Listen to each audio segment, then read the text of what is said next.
sip our worries away, nice and slow. Your laughter ripples like sweet warm wine. In this jazzy sultry space you're mine. The saxophone croons a velvet tune, while melodies dance beneath the moon. We'll toast to moments both grand and small, in this hazy, lazy, jazz-touched hall. But let's sit together in the mellow night. We'll drink to love till the morning light. Every glass we raise a promise true. Here's to the magic in a drink with you.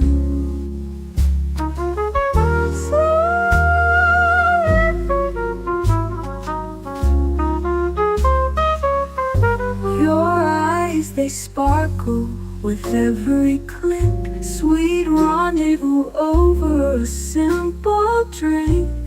We'll share our secrets in whispers low, just you and me where the jazz flows slow. The world outside fades into the mist, but here it's our own dreamy tryst. With each sip our worries drift away. Let's stay together till the break of day. So let's sit together in the mellow night. We'll drink to love till the morning light. Every glass we raise a promise true. Here's to the magic in a drink with you.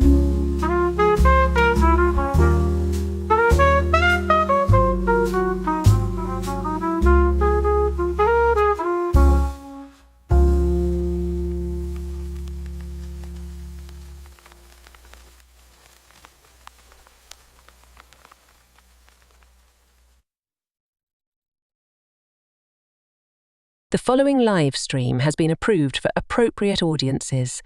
It may contain occasional strong language and may not be suitable for younger or more sensitive viewers. Viewer inebriation is advised, though not mandatory.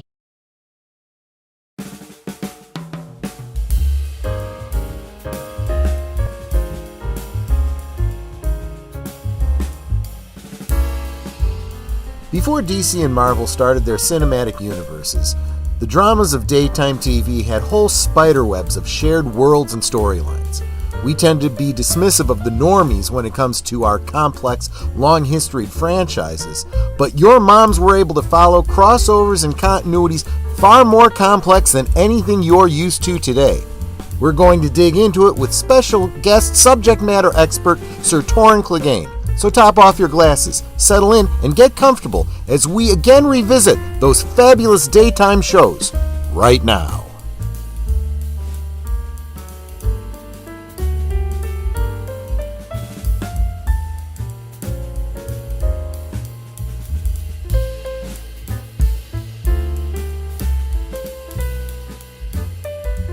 Last Call is streamed before a live audience.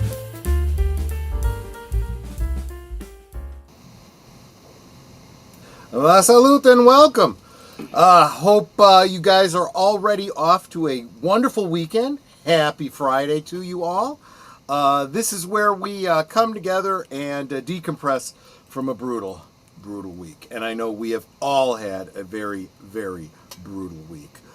We've lost some celebrities we really like. We've lost loved ones. Like I said, we lost someone from the community. It has not been the best of weeks, but we have each other and we have booze. So welcome to the weekend. I'm going to start by bringing in my panel of wonderful, wonderful guests before I start saying hi to each and every single one of you. I appreciate you all so much. Starting with my lovely wife, Netter of Netter's Network. How you doing, my dear? And what are you sipping on, as if I didn't already know? Well, it kind of looks like yours. I'm actually doing really well. I had my mid-year review, which is something new they did this year. Yeah. And it went really great. So, awesome. But then again, I have an amazing manager, so. See, it's great to hear that someone's had a good work week. I work for a horrible taskmaster. This just rotten, pain in the ass, old, fat, bald Italian guy. He's rough to work for, but what can you do? That's no way to describe me. I was talking about me, you goofball. Help me out here, my designated driver. Agent Boomer, how you doing? What you sipping on, my friend? Doing all right. I got myself a lemonade from McDonald's. Got yourself a lemonade. Oh, from McDonald's. Well, okay. No, it's got lemon bits and everything. It's like the craft lemonade. You trust it? I don't trust anything from fast food anymore, to be honest. Yeah, but with they're you. giving out those Happy Meal toys now. Those special. Are they good ones? Oh, the ones that are like Yeah, nostalgia. There's McDonald's been this nostalgia. whole thing online about them. There's like people trading them. I'm Kids, sure. like even little No kids doubt. are getting in on the stuff. They want this. They want them all. So yeah, it's interesting. Well, good for McDonald's. I'm glad to hear that. And I'm glad that the fans are getting the things they want. Like I said, when I saw the picture that we shared on Geeky Geezers, I was like, oh, I remember that, and I remember that, and I remember that. Things that my brother had as a kid from McDonald's. But I was like, I don't need to go and collect these things. I don't have room for a bunch more crap in the house. Honestly. And, of course, we have our very, very special subject matter expert, Sir Torrhen Clegane. How are you doing, sir, and what are you sipping on? Oh, I'm doing all right. I just had some water a little bit ago. And, it's absolutely fair. Last days of my vacation. Oh, last days of your vacation. Well, wonderful. Wonderful. Yeah. It's time for that summer sizzle. How many of you guys know that song? I do. Netter does. Yep. Those of you listening to Vacation Radio by WDW Pro, you know that song. Although, unfortunately, you probably associate it with that peepaw energy. That's maybe not the best of branding. Anyway, we will get into the show just as soon as we say hi to all of you wonderful people, because be honest, you guys make the show. Starting with Big Al of Big Al Presents, who says, like olives in a martini glass, these are the Canarble Wagons of our lives. I got that reference. Have a great show, my friends. Yes, thank you so much, Big Al. Let's see if adding a chat comment will make YouTube leave my like. Yeah, I've been hearing from you guys that there's some sort of wonkiness about if you leave a thumbs up, it doesn't let you leave a chat, and if you leave a chat, you can't leave a thumbs up. Guys, do whatever you can to do the engagement, because it really, really makes a difference. That seemed to have been on my channel. Both you, Sarji, and Lynn Green said that they were able to leave a comment, but they weren't able to thumbs up. So I wanted to know if that had been resolved, because at that time I saw 4 thumbs, and it's like, okay, is your side now showing that you thumbs me? Well, now I got 6 thumbs. And Lynn says this is going to be interesting. I know you've been looking forward to this topic. It's going to be interesting. You're absolutely right. And Connie Cleary, the bird woman of YouTube. Welcome, Connie. So good to see you. Yeah, see, this is what I'm talking about. Welcome, by the way, Usarn G. Says, I left the comment first, and yet it wasn't allowed to give a thumbs up. Well, what can you do? Yeah, I'll try again later. That's what I was going to suggest. If you're willing to take the time to try and do that, see what happens. Even I guess. I don't know. And then, of course, Netter of Nerds Network, who's sitting right across from me, calling me the love of her life. I love you, sweetie. I hope you enjoy the daiquiri, because you were the inspiration for the strawberry daiquiri. It's really yum. Okay, speaking of those daiquiri, tell them exactly how you made this one. Okay. So if you check out my liquid one from today, the recipe that I started with is listed in the description. But, in the instructions, of course, it says what I think should go without saying. Taste it, decide if you like it, add a little more or less of whatever. So I added all the frozen strawberries, and then I added the I don't know what you call it, the strawberry syrup that I made from strawberries. You take fresh strawberries and you leave them overnight, literally packed in sugar. You just fill up a container with sugar, put all the strawberries into it, and it just draws all the water out of them, and you're left with strawberry husks, I suppose they are, and you can use them for a mash or marmalade or whatever. But what you're left with is this really thick strawberry syrup, pure strawberry syrup, and it's as long as you treat it right, it'll stay shelf stable pretty much indefinitely. So I made a whole bunch of that. So instead of using simple syrup, I used that strawberry syrup. A little bit of ice, just a little bit of ice, and maybe a little more lime juice than I should have. So I just added some more rum and a little bit more strawberry. Specifically white rum. Yeah, white rum. However, we discovered, because at first we couldn't find the white rum, so we were going to use banana rum, which also would have gone really well with this. So next time I might try a banana rum, but anyway, so I got the ratios just right based on taste. I can't tell you exactly what that is. You would have to decide for yourself. But I think it turned out good, and Netter likes it, and I'm already starting to feel a little tipsy, which is the sign of a perfectly successful daiquiri, in my opinion. And you don't have that icky chemical taste that you get with all the daiquiri mixes. I refuse to ever use those ever again. Told that story before. Suzanne, hello, Netter dear. I can't stay, hon.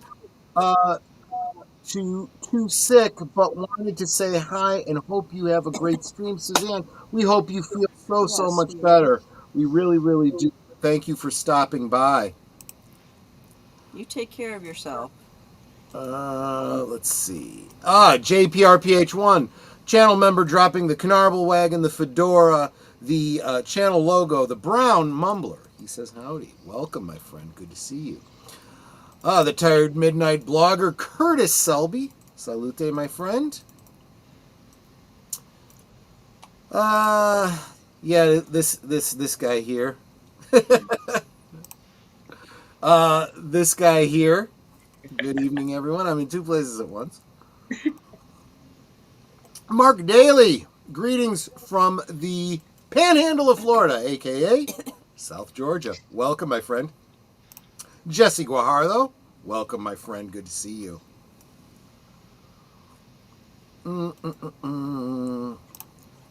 Salute to Deleted Scenes. Good to see you, my friend.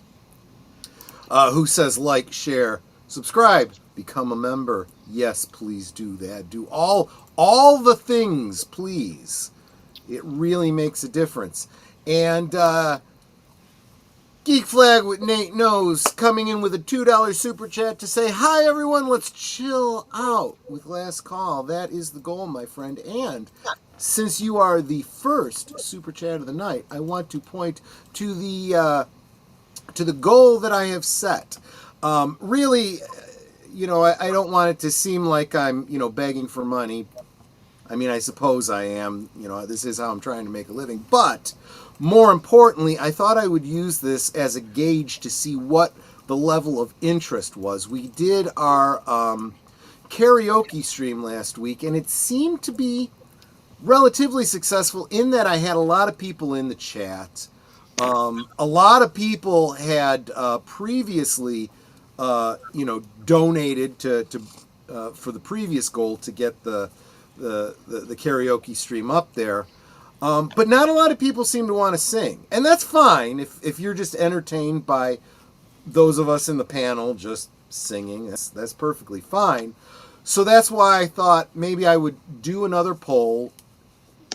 Put your money where your mouth is. If you would like to do another karaoke stream in August, any size, contribution to the channel, any super chat, from, I don't know. I said from, any dollar value. So if we can get 30 super chats, I'll do another karaoke stream. If not, then I'm thinking maybe you guys, you didn't really enjoy the karaoke, and we don't do that. But again, check out the goal, because not only is it and this was her decision, not mine. I did not coerce her. She volunteered. I just committed her to it.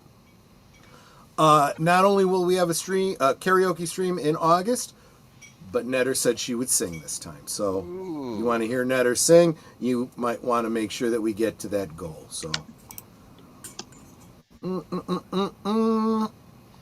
Jesse Guajardo, Usarn G, I said hi to you guys already. Enigma Sever says, oh my goodness, we're doing this thing.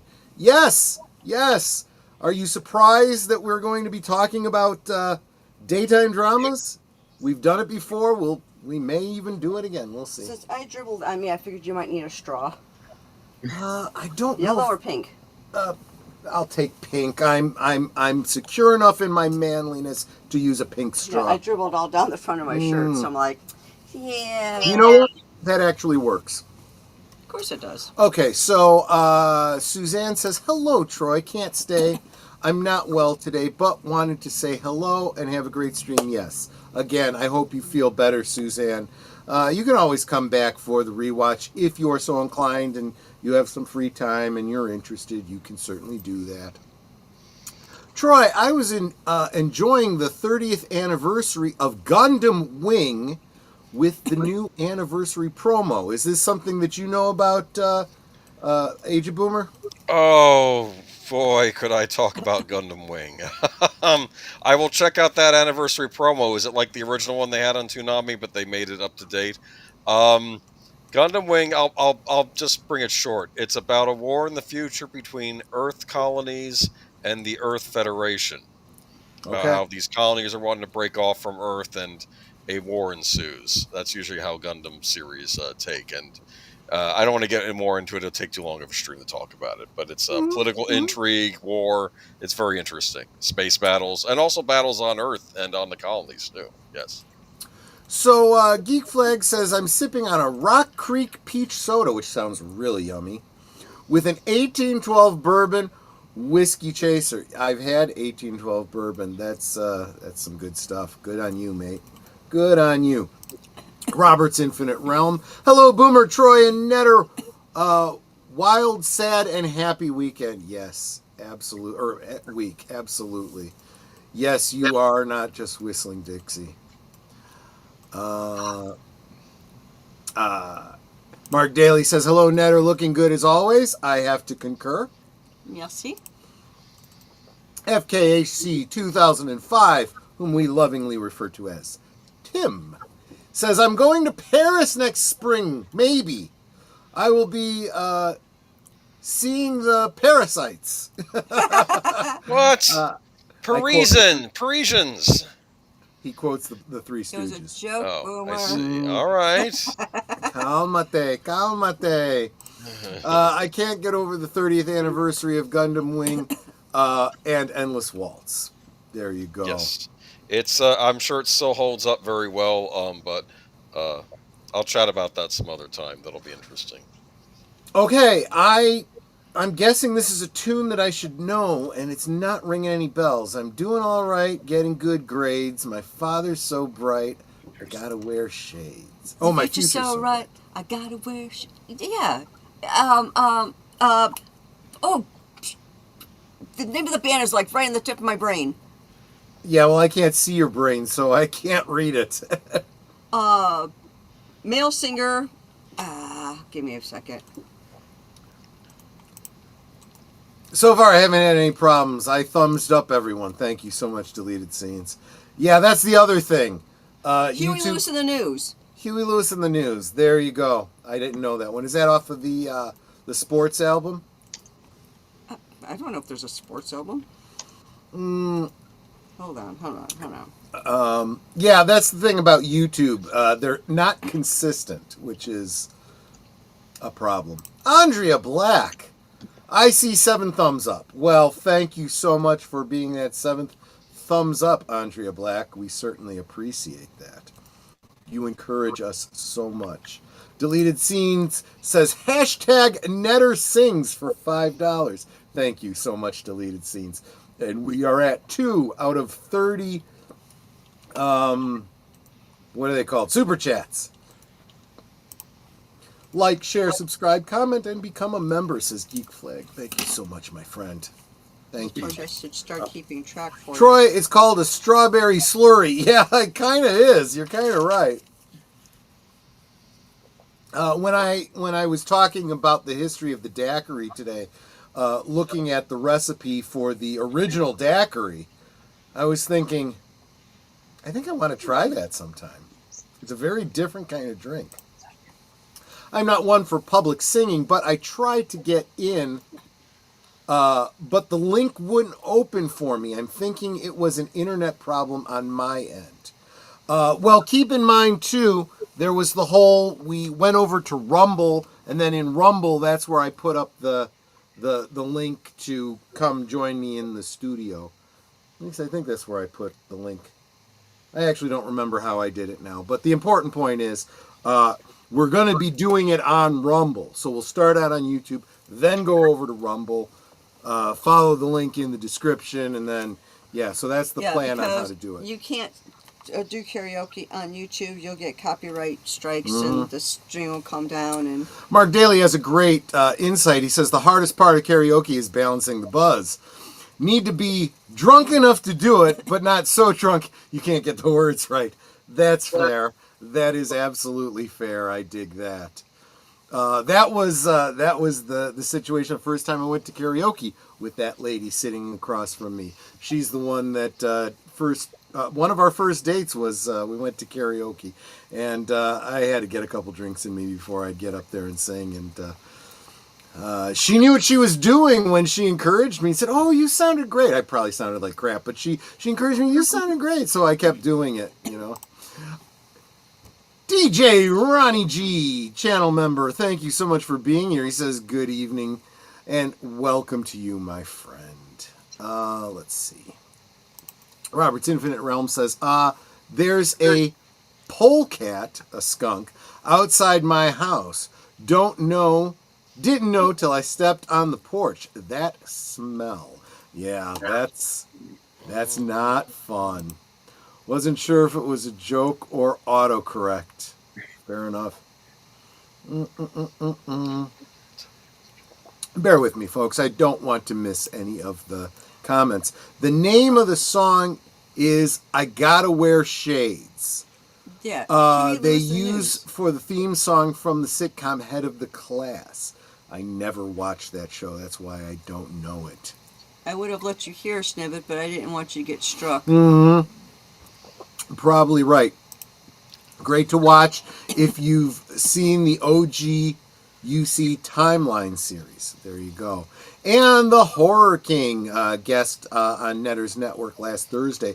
Welcome, my friend. Good to see you. And that gets us all caught up. And so now we are going to move into our presentation for the night, which is, of course, the shared universe of daytime dramas, otherwise known as soaps. Take it away, Sir Torrhen Clegane. Well, so let me see. I'm trying to remember if He's got to look at his notes. There you go. Yeah, And we do start with in memoriams too. Right. Yeah, that's. But you know why they I'm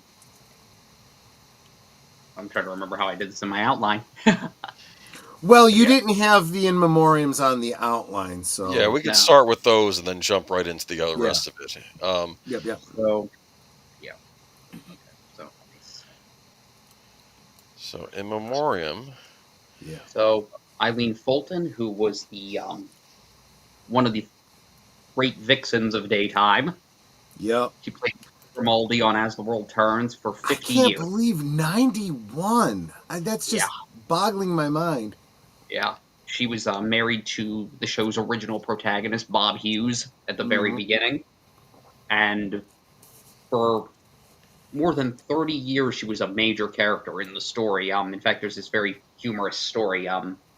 In the late 60s, her on-screen son, Tom Hughes, was aged up so that his character could go to Vietnam. But she thought, okay, I'm 30 I think at the time she was 36, 37 years old. No, if they age him up, they're going to turn me into a grandma. And I've seen what happens to characters that have played my played my rival when they made her a grandmother. They just kind of like took her out of the running of like glamorous, fast-paced storylines, and she's like, nah, not gonna happen. So she had this whole storyline. So she had this thing written into her contract where they couldn't make her a grandmother until she was like at a reasonable age. Mm-hmm. So what happened was in '86, Tom by this point is like in his 30s, so she'd be in her 50s. His wife, Margot, this was a very popular pairing on the show. She gets pregnant, and she ended up miscarrying. Oh, gosh. So fans knew about it was called the Granny Clause. Mm-hmm. So they knew about it, and so they started threatening her. Wow. And I was telling my mother about this, and I said, some people, and I looked right at her and said, some people name their kids after soap opera characters. Yeah. And some of them threatened the actors. But yes, she was on the show until the very last episode. So she was quite the but she really cut a legacy out on that. It was sad to know that she had passed. So before we go on, thank you, Darth Plato, for the $2 super chat. And for returning as a member. Mm-hmm. Yeah. Absolutely. So, General Hospital. This one was not one that I watched that often. But I did. I like that vest. Yeah. It looks like he coined the term, I'm not a doctor, but I play one on TV. That was it. He was the first actor to do that. The next one was Peter Bergman. Yep. When he played Cliff Warner on All My Children. Which it's funny because I was just saying I didn't really watch General Hospital. This is where I know him from, is from that commercial. Yeah. So I was about to say, so Boomers and Gen Xers will remember him as that. But he was Rick Weber. His and I did read about that. Yep. So but I'm trying to remember his big contribution to the show was was that on the show, and the next person that is going to be an in memoriam of Denise Alexander, they were the on-screen parents of Laura, of Luke and Laura. Yep. And Rick Weber brought to television a young Richard Dean Anderson. Oh. His on-screen brother was Jeff Weber, who was played by a young MacGyver. Or Jack O'Neill, depending on when he first came into your life. That was one of his other contributions, and those are characters that still, like, Laura's still on the show, Jeff Weber's daughter Elizabeth is still on the show, and next is Denise Alexander, Leslie Weber. I always thought she was so pretty. I had a little bit of a crush on her as a kid. Yeah, she was the Susan Hunter on Days of Our Lives before she left to join the cast of General Hospital. Mm-hmm. And what I think is actually kind of fascinating is she was one of the longer tenured actors on there, but one of the actresses who was on the original series, like the original show, like the very first episode, is still alive, and she's a decade older. Rachel Ames, who played Audrey. But yeah, but hearing about her passing was also another sad one. She was, again, she's a great actress and a great character. And so,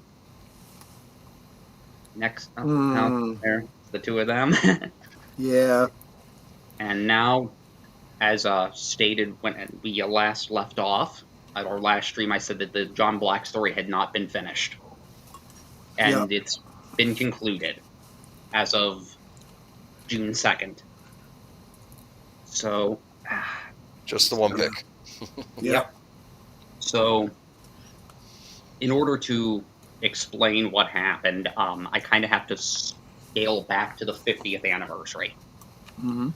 So, Peter Reckell, the actor that played Bo Brady for almost 30 years at this point, he came back to the show after a 3-year absence and decided that the character was going to be like the big death for the 50th anniversary.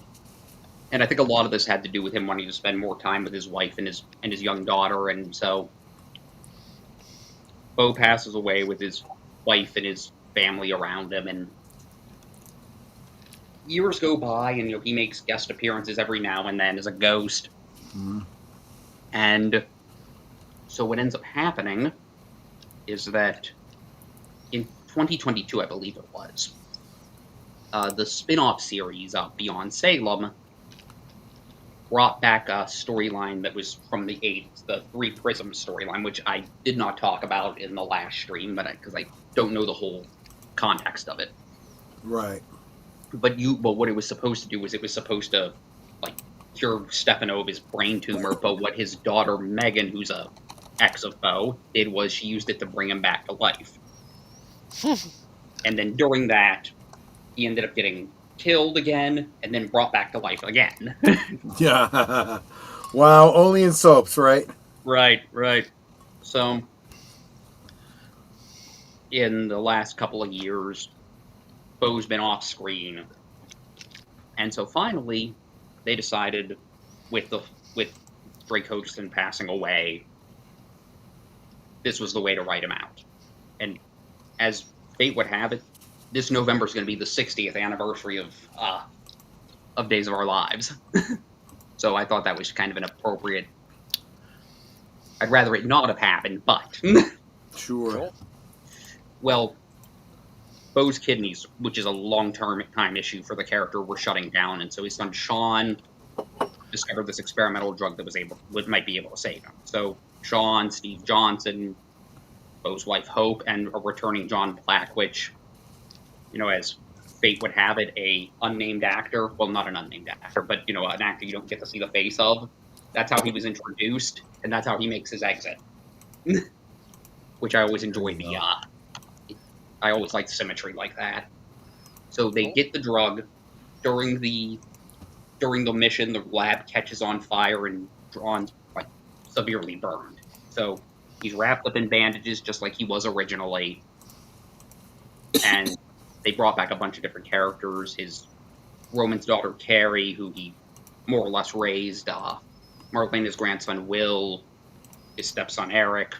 His other children were on the show and surrounded by family and friends.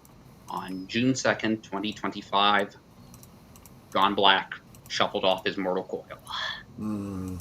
And man, yeah, so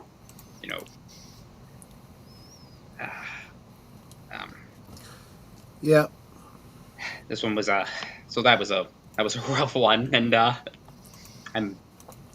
actually the funny thing is I was right before the character died. I was actually at my aunt's house, and I'm looking out through the kitchen, and I can see right into her living room. She's watching the show on Peacock, and I almost walked in and asked her if John had gone, but as fate would have it, June 2nd happens to be my cousin's birthday. Wow. Yeah, and he and I were just sitting there talking about something else completely as I'm noticing the TV. But yeah, So major character that you've had for how many decades now, huh? Oh, Yeah. God. He was on the show. Let's see, I was born in August of '86. So he was debuted in January. The actor debuted in January of '86. So 8 months before I was born. So my whole life he's been on the show. Wow. Yeah. So for 40 years or so. Just about. My gosh.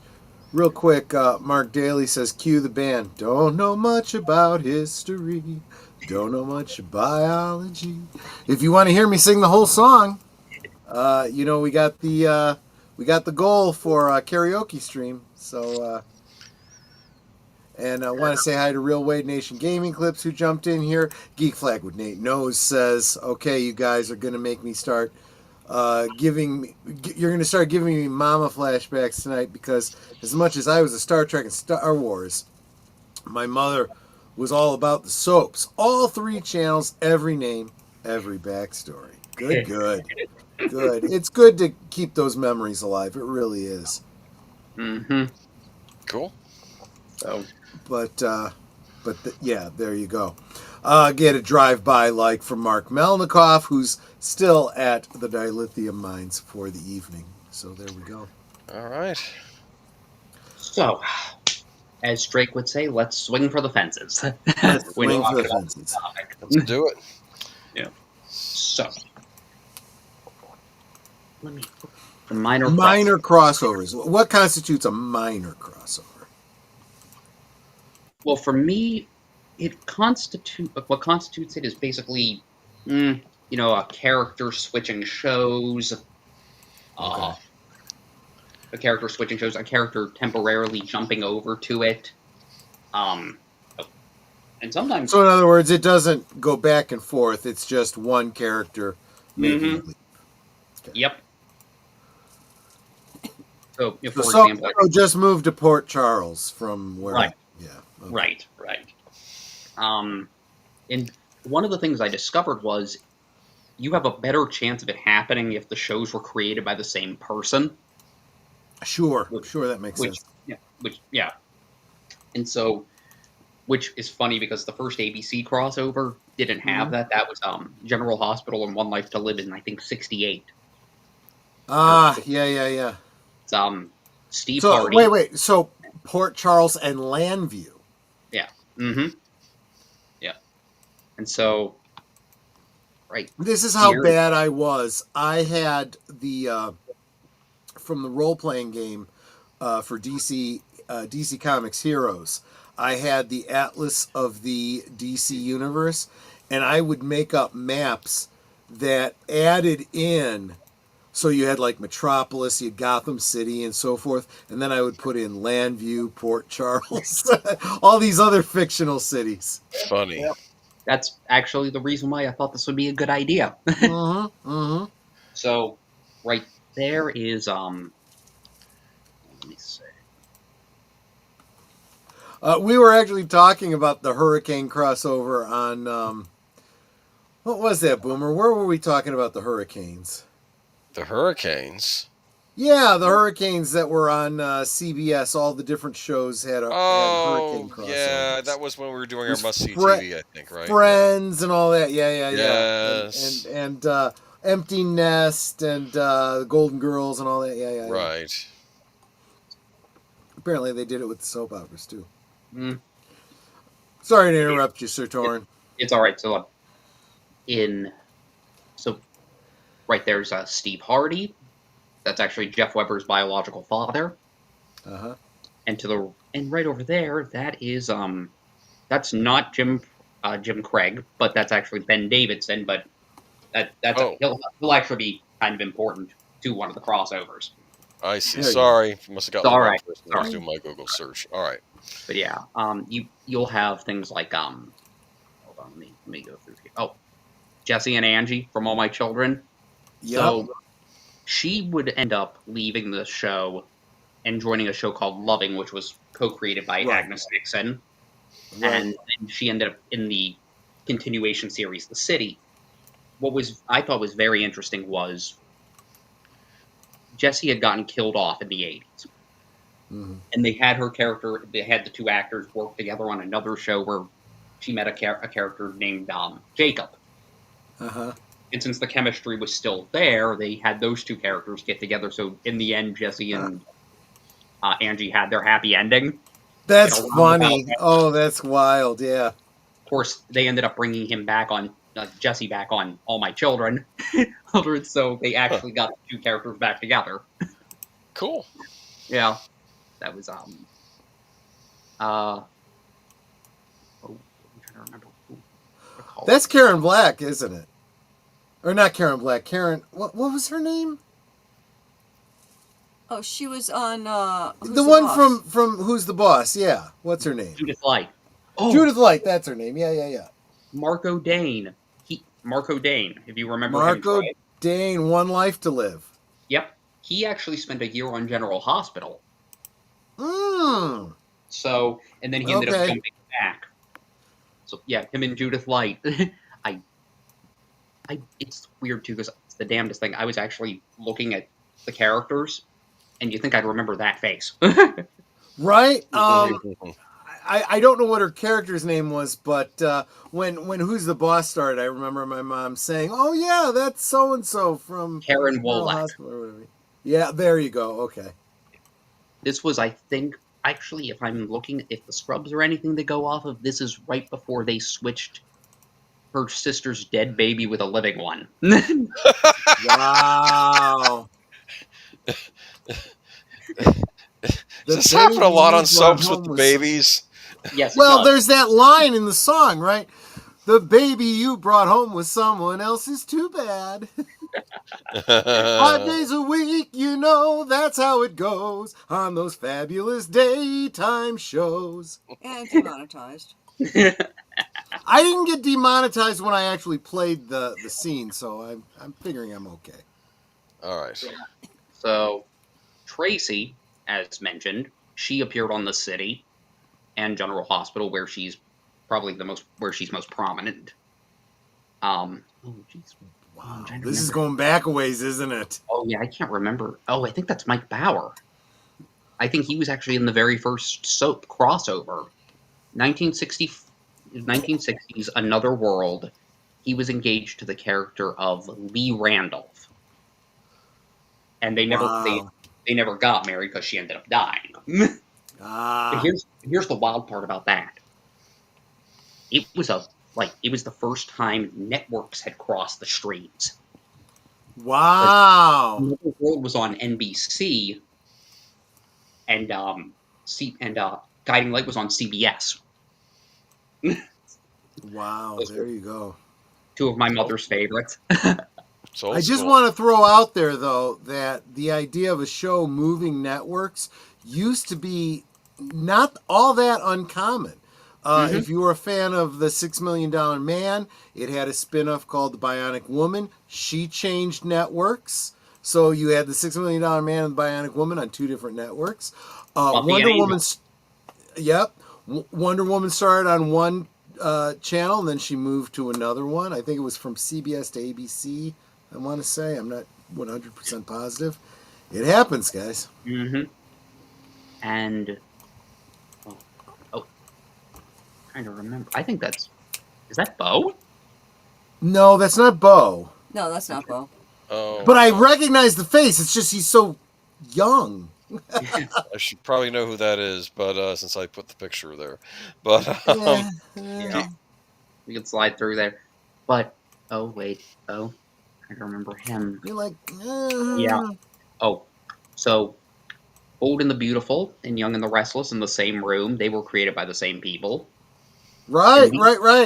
And these are the two shows where, like, the overlap is always the most common. That's what it was, yeah. Yeah.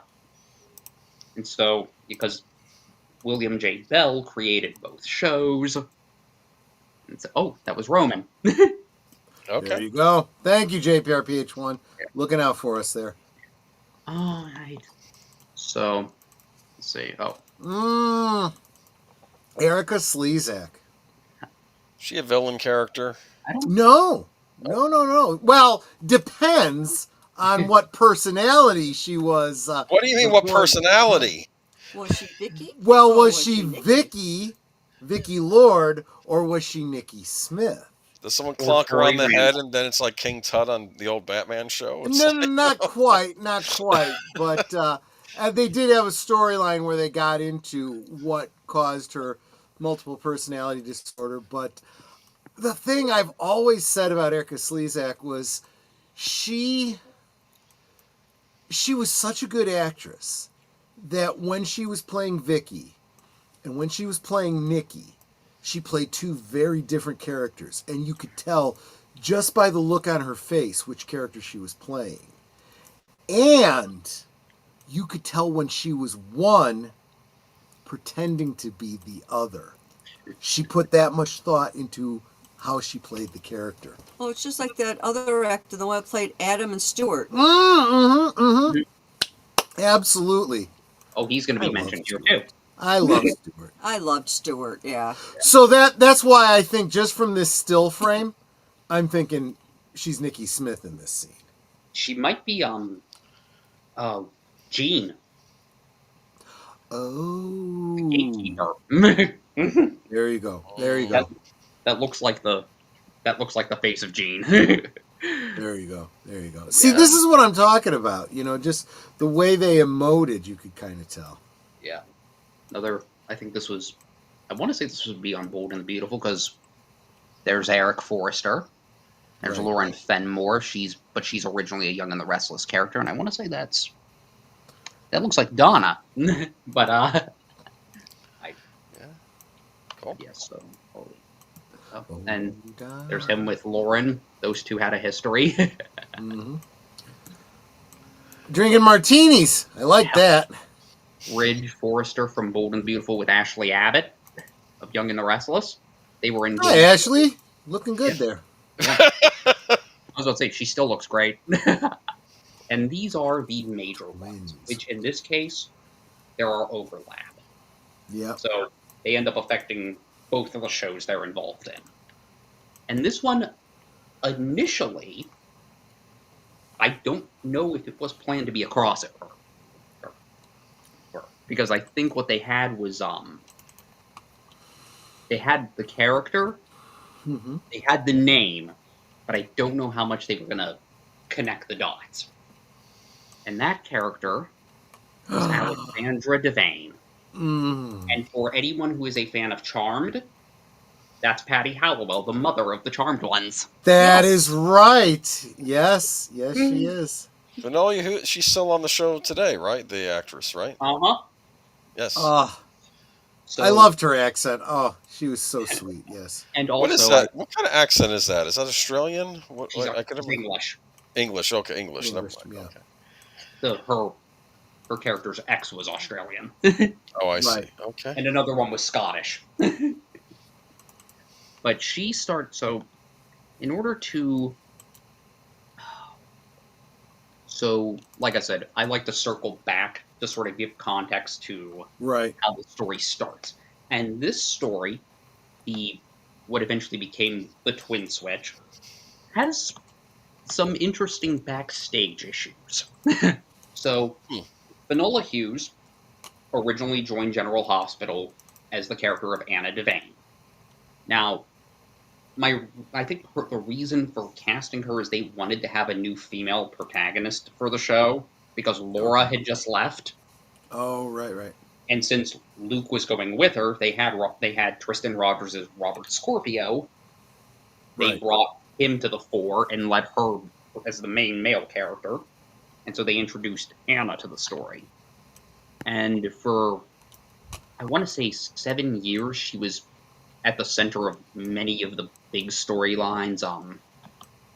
Her doomed romance with Duke Lavery was central to her narrative. Her and Robert's finding out that they had a child together that she had hidden because she was actually a double agent for Wow. She initially worked for everybody thought she worked for the World Security Bureau, which was, the good guy agency. The good guy 3-letter agency because, this is fiction. And so she ended up being She was the Baroness from Cobra. I'm trying to remember DVX. She would have made a good Baroness from Cobra. Ooh, she would have. She was briefly on a pilot for like an X-Men spin-off series that never happened. It was on Fox back in the 90s. Oh. I think it I was might have like actually watched X-Mutants or New Mutants or something like that, but it didn't, or X-Factor. It was before they even started doing the X-Men movies. Yeah. So, eventually what ended up happening was, in 92, she left the show. And her and Robert, they left the show together. They were both presumed dead in a boat explosion that was set up by their arch rival, Cesar Faison. So while all of that is happening, segueing over to All My Children. And in 1991, the show got what I think was a casting coup. They hired Michael Nader, who played Dex on Dynasty. And he came onto the show as Dimitri Merrick. And he was a character sort of akin to Maxim de Winter from Rebecca or Heathcliff in Wuthering Heights. You know, he lives in seclusion in his mansion in Pine Valley. And was racked with guilt about the death of, well, not the death, but the long-term coma of his wife Angelique.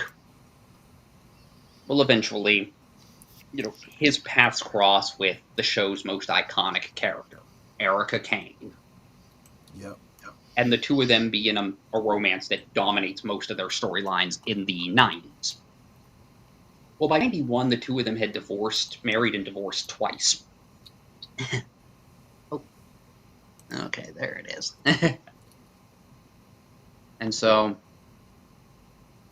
And the other big thing was, you know, Dimitri discovered he had a son named Anton. He had a half-brother named Edmund Gray, which is the second most important relationship in his life.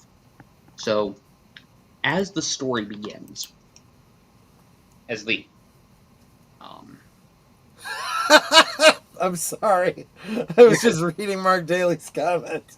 Yeah. Boy, in another life, she could have been Princess Leia's mom, right? You know why she left in 92, right? I do not. That's the year I got married, and she said, "Well, if Troy's not watching anymore, well, there's no What's the point?" I wouldn't have stopped you from watching. Watching can be fun. Well, yeah. I like how she thinks. But so what? Actually, you know what? Actually, this kind of sums it up. Nate kind of, you know, puts the pin in it. This is really all you have to say about her. She played Emma Frost. It's like, okay, yep. That's all you need to say. That gives you all the innuendo. But she played two characters on this soap, as we're learning. Yes. So around 1999, ABC calls her up and says, "Hey, do you want to come back to daytime?" And she's like, "Oh, sure. Do you want me to come back on General Hospital?" And they say, "No, we want you on All My Children." So as this is happening, Michael Nader gets fired. And so it's a cost-cutting measure. And so this pisses off a lot of fans. Yeah. And so they kind of have this like fan revolt. And it ends up getting him rehired. But I wonder, because it gets him rehired later in the next year. But as he's being announced to being fired, her character debuts. And so my theory is they had filmed all this stuff in advance. And so they had like the flashback stuff and all of that for him. And the original plan was that Dimitri wasn't supposed to survive what happens next. Oh. So the way the story goes is it opens up with him going out of town on a business deal. And, you know, he ends up calling up his brother and saying, "Hey, you know, get a party ready at the mansion that he lived in was Wildwind." He's like, "Get a party ready and at Wildwind and, you know, invite all these people there, and I'm coming back home. I've got a surprise." So they get a call. The plane is trying to divert and go back to Hungary, which is where Dimitri's family's from originally. And then it comes right back through, and as they enter the airport, he's being taken off on a stretcher. As they're taking him to the hospital, she enters the scene, and she follows after them. And Dimitri ends up seemingly dying at the hospital. Edmund wants to find out what the autopsy was. He wants an autopsy to see how his seemingly perfectly healthy brother could drop dead. And she ends up saying, "Nope, that's not going to happen," because he's like, "Wait, I'm his brother. I'm next of kin." And she goes, "Nope, I'm next of kin because I'm his wife. Wow. They had married, 4 days prior, and that's where things pick up. And so So she's introduced as an implied Black Widow. yes, and it starts like everybody. The minute you think everything's legit, because Brooke kind of believes her, Edmund and I'm sorry, Dimitri and Edmund's cousin Jillian believes her. Erica doesn't because Erica is just naturally jealous. And so, and every time Edmund comes close to trusting her, she does something weird. But you see these flashbacks that sort of imply from her that sort of in stuff when she's alone that imply that her relationship with Dimitri was legitimate. Okay. And so we're building, and so Edmund doesn't let this go, and he decides to break into the vault where Dimitri's buried because she had actually had him have a closed casket. He breaks through because he wants to get a hold of a hair sample so he can see if he got poisoned. Right. There's no body in the casket. He's not dead. Correct. So what ends up happening is that about a year prior, Dimitri had been involved and Edmund had been involved in this storyline where Edmund got trapped inside of this aqueduct because a dude was trying to kill him. Dimitri saved him, but ended up with these dizzy spells.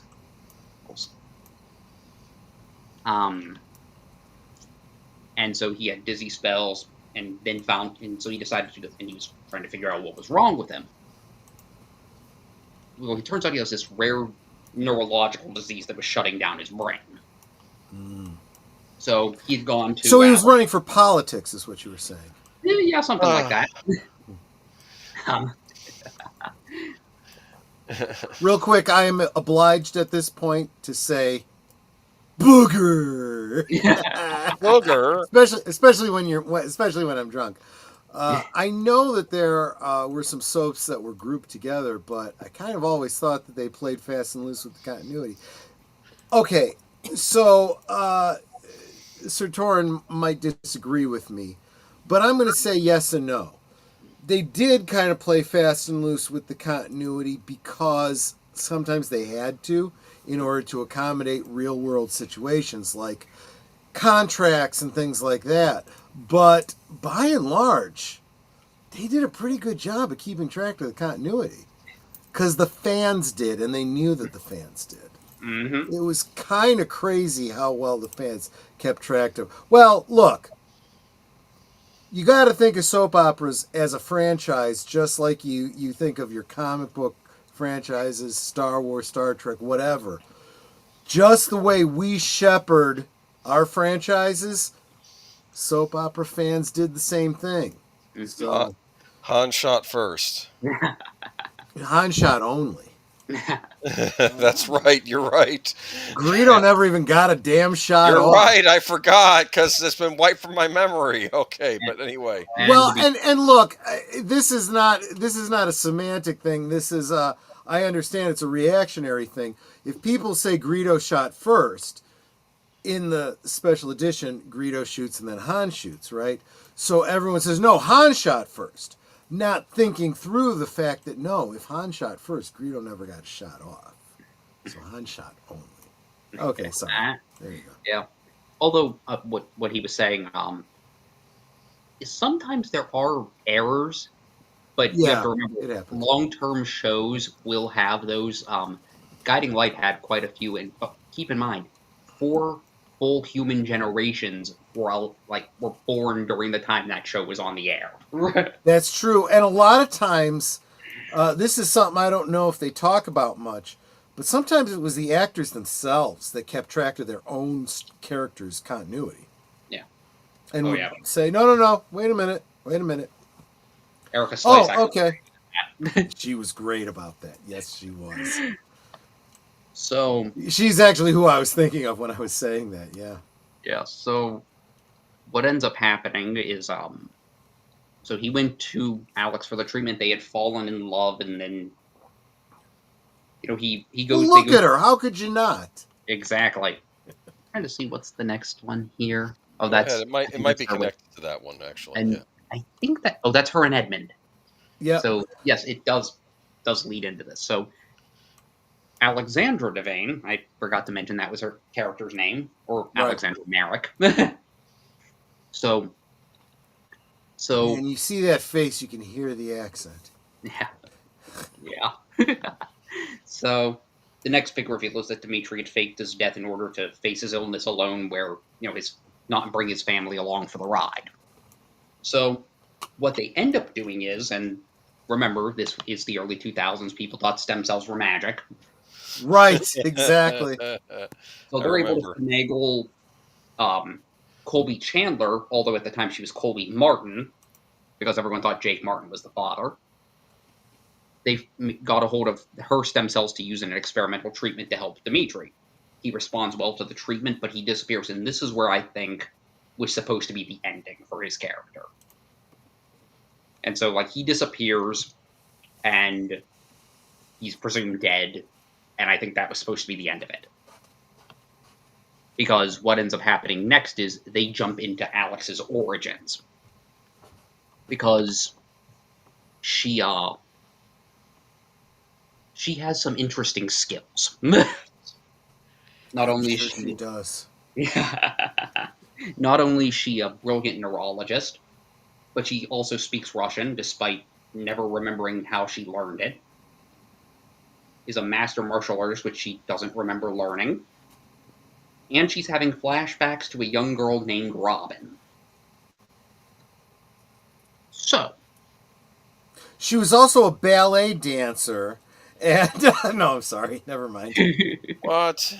Nah. Joking. What ends up happening is that she ends up traveling to a mental institution out in Wales called Brynwood. Arkham Asylum. No, I'm sorry. Brynwood, because she ends up talking with a former intelligence agent named Adrian Sword, who brings up Anna Devane, and she starts to wonder, well, I look just like her. Maybe I am her. She gets into contact with her mother, Charlotte, and her mother's like, no, of course not. You're not a spy.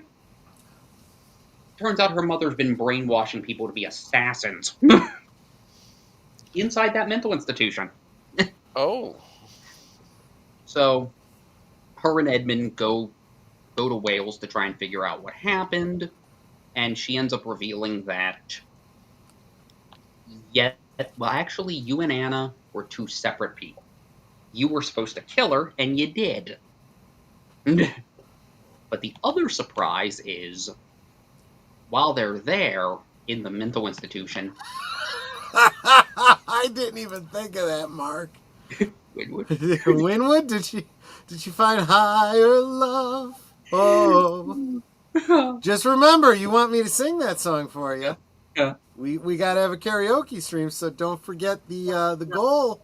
We're 3 out of 30, so I'm guessing you guys aren't really interested in karaoke. That's fine. That's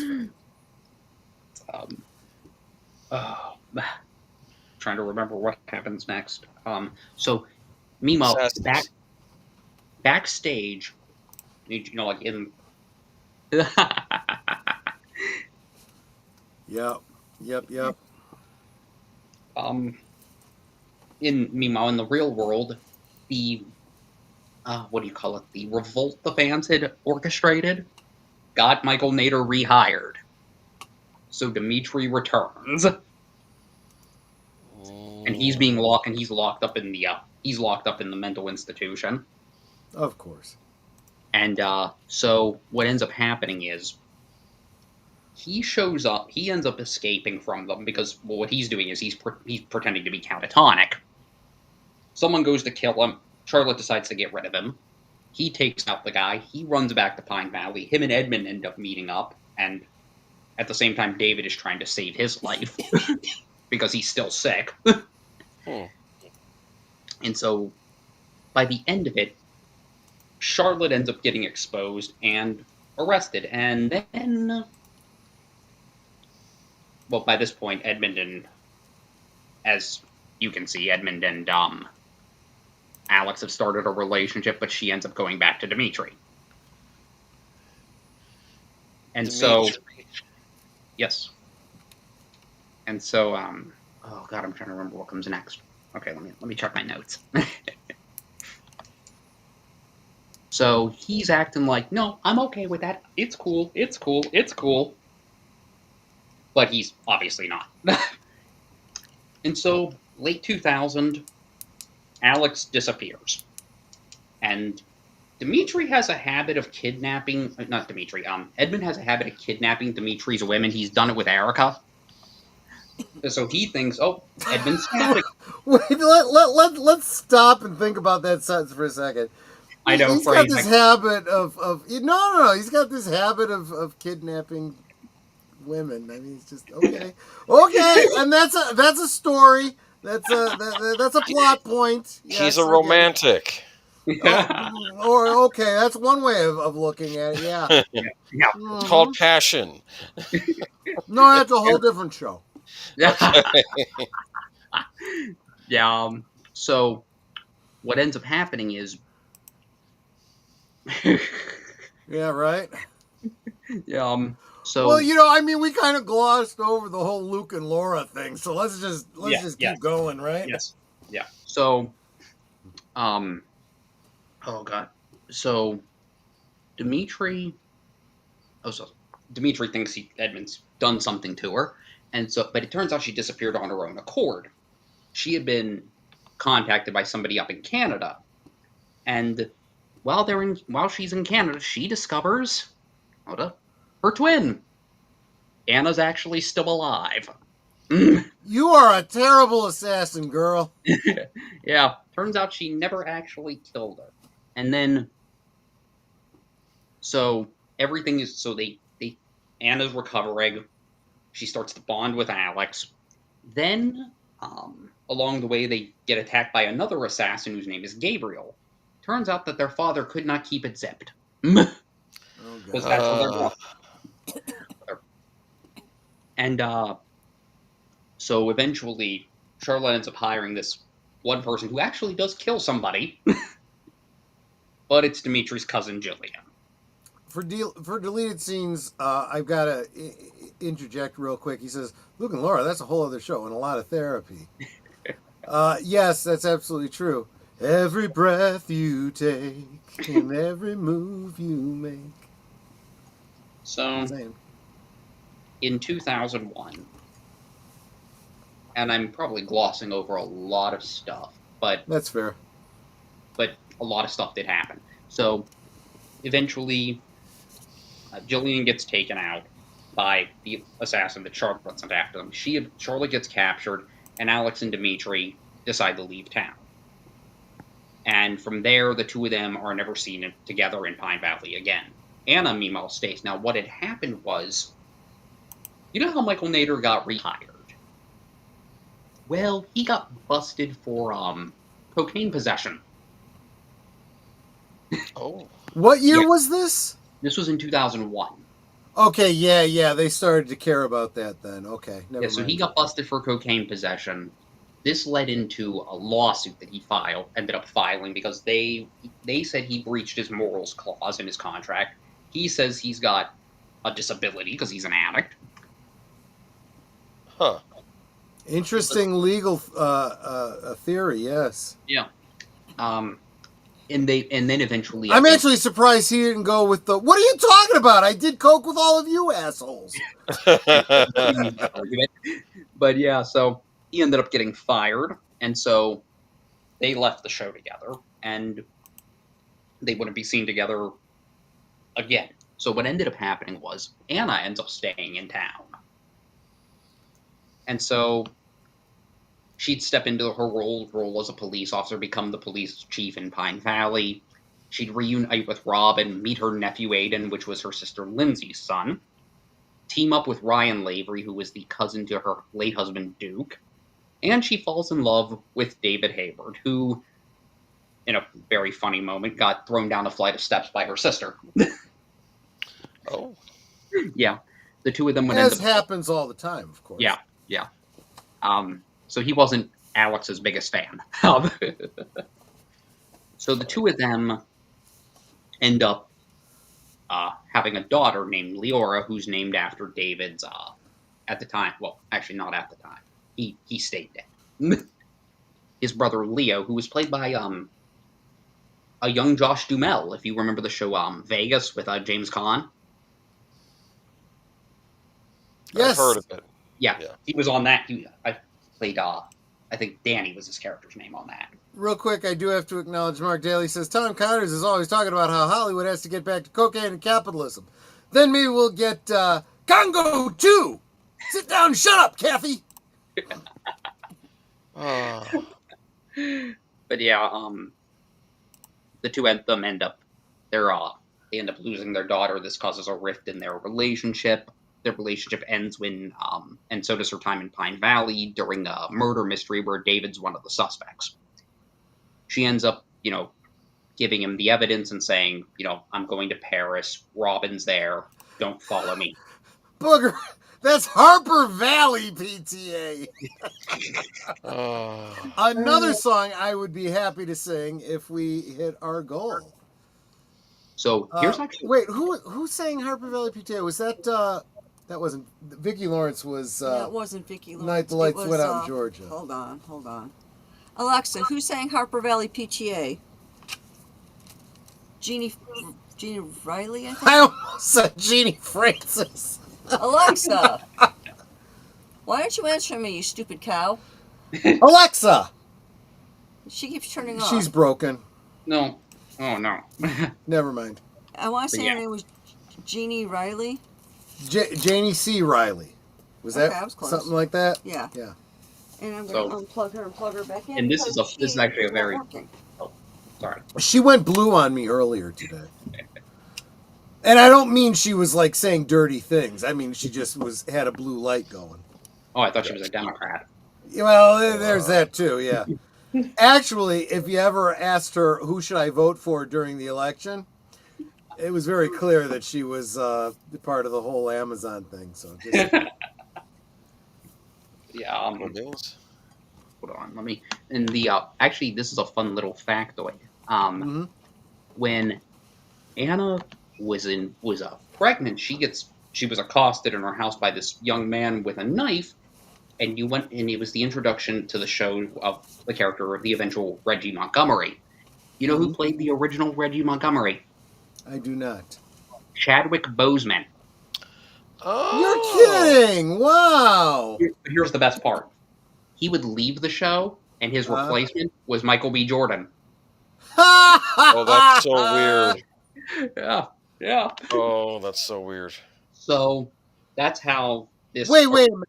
Are they saying they all look alike? Is that what they're saying? Saying they were both in Black Panther. Moving on. When do you want to do your commercial break, by the way, Troy? We're probably at about the midpoint. Let's let everybody know what we got coming up for the rest of the week, and then we'll continue on the other side. How's that sound? Sounds like an idea. Be right back in under 2 minutes, 20 seconds. Yes. You are watching Last Call, streaming every Friday night at 9 Central, 10 Eastern. Come on in, pull up a chair, and have a drink with us.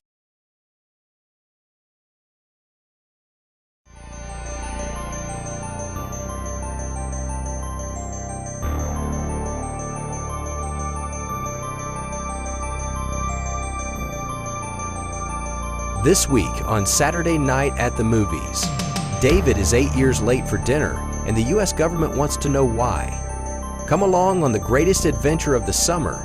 It's Flight of the Navigator. This week on Big Al Presents Films with Friends. Saturday at 9 Central, 10 Eastern.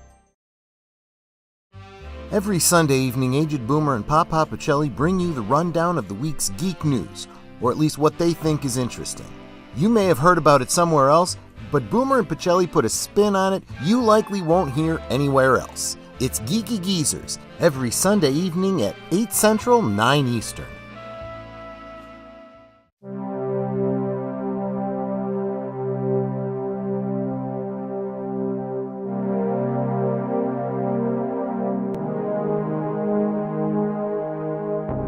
This week on Live from Sparkwood and 21, the David Lynch superfans lead us on a deep dive into the nightmarish and surreal spectacle that is David Lynch's Inland Empire, trying to help us tease out its deeper meaning. This Tuesday at 7:30 Central, 8:30 Eastern on Deleted Scenes and Affiliates.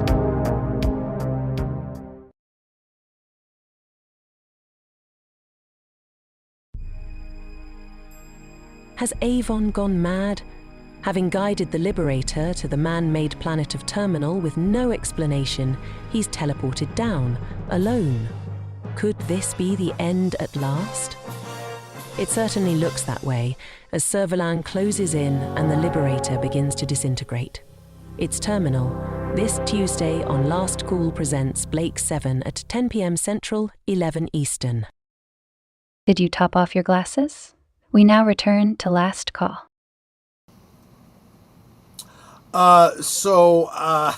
Booger is pointing out that J.C. Riley sang the song, but Tom T. Hall wrote it. That I did not know. But it actually makes sense if you know Tom T. Hall. No, I wouldn't put you on because it really did. It happened just this way. You gotta sing with a southern accent. The day my mama socked it to the Harper Valley PTA. This is probably why people aren't contributing to the karaoke fund, because they're like, this is the kind of singing he does. We don't want to hear any more of that crap. So, any left with this twin dilemma? Oh, we don't have the thing. Oh, I'm sorry. I got to bring back the presentation. My apologies. So, eventually, hold on, let's see. Oh wait, that's Sky Chandler. Yes. Yeah, I'm not. You're not there yet. You want to finish up the twins. So what ends up happening to the characters is, like Anna, Robert's revealed to be alive in 06 during the sweep storyline where Luke Spencer ends up infecting Port Charles with encephalitis. Oh, my. So Robert would make guest appearances throughout the years, and sadly the actor was diagnosed with, I think, stomach cancer not too long ago. So I hope. Too bad it wasn't encephalitis. That would have at least, been on brand. So yeah. So he he discovered that he and his other ex-wife Holly Sutton have a daughter of their own, and so Anna would reemerge during the second season. So she would leave, and for like 5 years she'd be off the map. She'd reemerge during the spin-off of General Hospital, Night Shift, during a storyline where Robert, ironically, had cancer. So she ends up going on numerous adventures before returning to Port Charles in the 2010s, where she ended up being reunited with Duke, who had been seemingly killed in the 80s, before he was killed off again in the 2010s. She would end up having... That sounds like overkill to me. Oh, I know. She would end up having romantic relationships with the returning Noah Drake. The character of Hamilton Finn and Valentine Cassadine, none of which were successful. She's currently as of right now, she's currently the commissioner of the Port Charles Police Department and dealing with the drama of her now grown granddaughter, Emma Scorpio Drake. So her and Dr. Noah Drake share a grandchild. Huh. Edmund would end up being reunited with his presumed dead wife, Maria, a couple years after this storyline. They'd be happy until he ended up getting shot and was left paralyzed, which caused a rift in their marriage. Around the same time, Zach Slater, Maria's lover during her amnesiac period, would come to Pine Valley to figure out who had killed his brother. This culminates I wasn't cheating on you. I forgot I was married. I had amnesia. It's like a Lady Chatterley's Lovers situation. Something like that. Is that? Something like that. That storyline culminates in Ryan getting shot and Zach's son Ethan almost trying to figure out to prove Zach was the shooter. Unfortunately, Edmund ends up getting killed by the real shooter, which was Ryan's brother Jonathan. John Callahan, the actor who played Edmund, would leave the show following this storyline.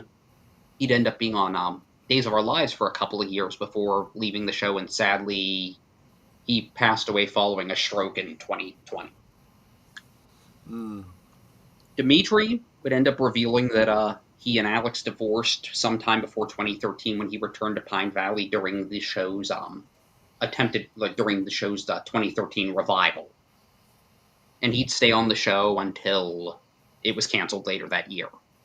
So he'd be mentioned. Revival. No, not really. Not really. Yes. He'd be mentioned on General Hospital during the appearances where Alex resurfaces, but he's never seen. Yeah. There was rumors that he was going to appear, but sadly Michael Nader passed away in 2021, which ended any talks of that. Alex, if this scene is any indication, would end up showing back up, revealing herself to be the mother of Peter August, who was originally thought to be the child of Faison and Anna, which everyone thought was out of character. And she'd switch places with Anna a bunch of times because she finally went off the deep end. Apparently, the brainwashing took. And just lost you there, Sir Torrhen. Double check your mic. Oh. Okay. Like a whoosh too, didn't you? Yeah, it sounded like a sound effect from Missile Command, and then you were at the end of the tunnel. Yeah, can you hear me now? Yes. Yeah, we hear you fine now. Yeah. Okay. So yeah, she was seemingly killed by Anna during a shootout with Anna, and time will tell if this death takes. Cool. And because, from what I heard, Finola Hughes doesn't like playing both parts. Yeah, I can understand that. It must get confusing as an actor, yeah. Okay. So, the next story we move on to is the Skye Chandler maternity-paternity storyline. You know, I do have to say, for all the storylines that we've talked about in all the streams we've done on soap operas, you know what is incredibly and surprisingly missing from these soap opera love stories? They're all straight. Really? I mean, think about it. You don't have a whole lot of these tutti frutti storylines. Well, we're there's going to be one we talk about tonight later on. I think at least one. I think there's a lesbian couple, I believe. No, there is. Actually. Oh, awesome! Okay, I'm looking forward to that. All right, here we go. Yeah, there's. But that I think that's a little after the story. Oh, no, but I can tell. I'll tell that's so, right. We're not allowed to say that. Sorry. So, to sort of circle back, this show involved not 2 soaps, but 3. Actually 4, but I couldn't find anything on the 4th. Wow. So they wanted all the... This sounds like we're going out for ratings. We want you to watch all of our shows. Uh-huh. That was the plan. They were following the Marvel marketing trend there. Mm-hmm. Before Marvel did it. Yeah, that's right. Mm-hmm. What's interesting though is this storyline was happening while the Anna stuff and Alex stuff was happening at the same time. Uh-huh. So this was the one I think everyone was going to be like the one you locked onto. But it ended up being all right, I think. At the end of the day, I don't really remember it because I wasn't watching at the time. The last one is the one where I was actually watching most of the time. But so for the main characters, you have the character Skye Chandler, who was on One Life to Live at the time. Ray Cummings, who was also on One Life to Live. You have Myrtle, who was on All My Children. And these are like the characters that are sort of central to the story. So Myrtle was a character that you meet back in the 1970s. She's mostly a supporting character on All My Children, people kind of going to her when they need advice. So we get sort of a look into her life as a carny. And she was involved with this guy named Marcello Angelini. He was a trapeze artist. They were going to get married. And then he pulled a flying Wendola and, hit the ground. But that's okay because his son ended up becoming a ward to Bruce Wayne. Oh, I'm sorry, never mind. But she ended up finding out that she was pregnant. She gives the baby up for adoption. That baby ends up becoming the character of Ray Cummings, who's played by daytime legend Linda Dano, or Linda Dano. I can't never remember how to pronounce that. And so here's actually the funny part of that story. So there she is, Felicia Gallant from Another World. So those two on Another World actually played mother and daughter in a very similar storyline. Nice.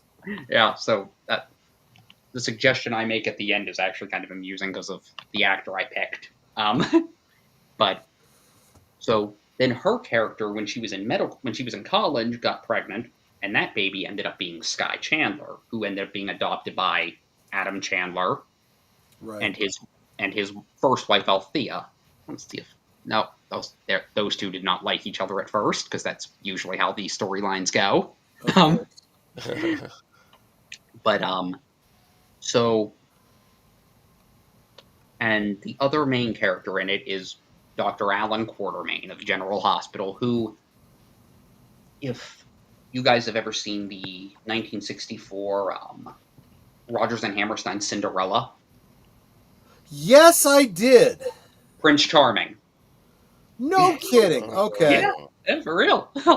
So, so during the storyline, Myrtle and Ray ends up finding her mother, which was Myrtle, and then revealing that she had had a child, and so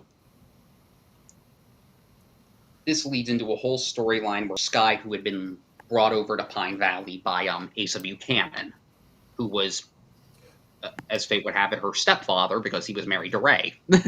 Right. At one point. A couple years prior, actually. No, before that. He was involved, he hated the character of Ben Davidson. And Sky, hold on, let me see how this goes. All right, so if I remember correctly, Sky and Ben were married.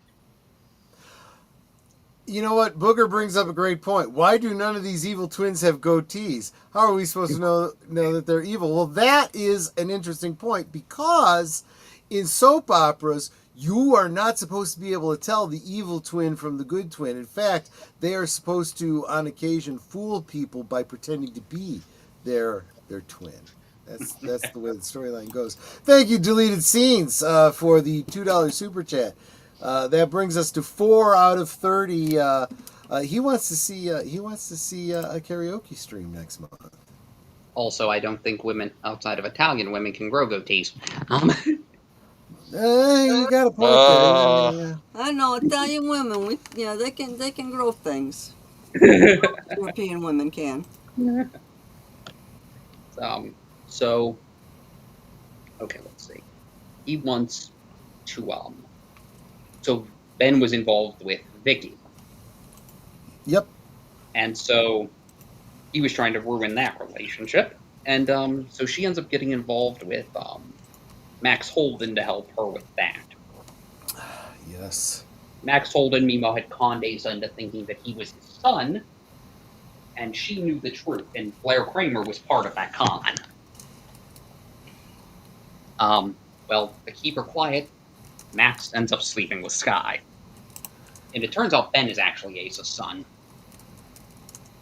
So from there, things escalate. Sky reveals that what happened with Max to Blair. And Blair ends up shooting Max. Blair's ex-husband, Todd, takes the gun, throws it into, and actually puts it in Sky's room. She gets arrested. And hey, Italian in the room. I give absolution on the Italian slurs. Okay. I was about to say, hey, I'm Italian too. I'm allowed to say. There you go. Clegane. Is that Clegane? Did you drop the I on the end there? Okay, I see how this works. Okay. But yeah, so no. He said he's Italian. But yeah, well, it's a vowel at the end of the name. But my maiden name has a vowel at the end of it. Doesn't make me Italian. Made me French. Yeah, but you don't pronounce it. La France is not. It's got to have an I at the end, like Pacelli, Langono. That kind of thing. Lamborghini. Fettuccine. I'm a Mario. Pasta fagioli.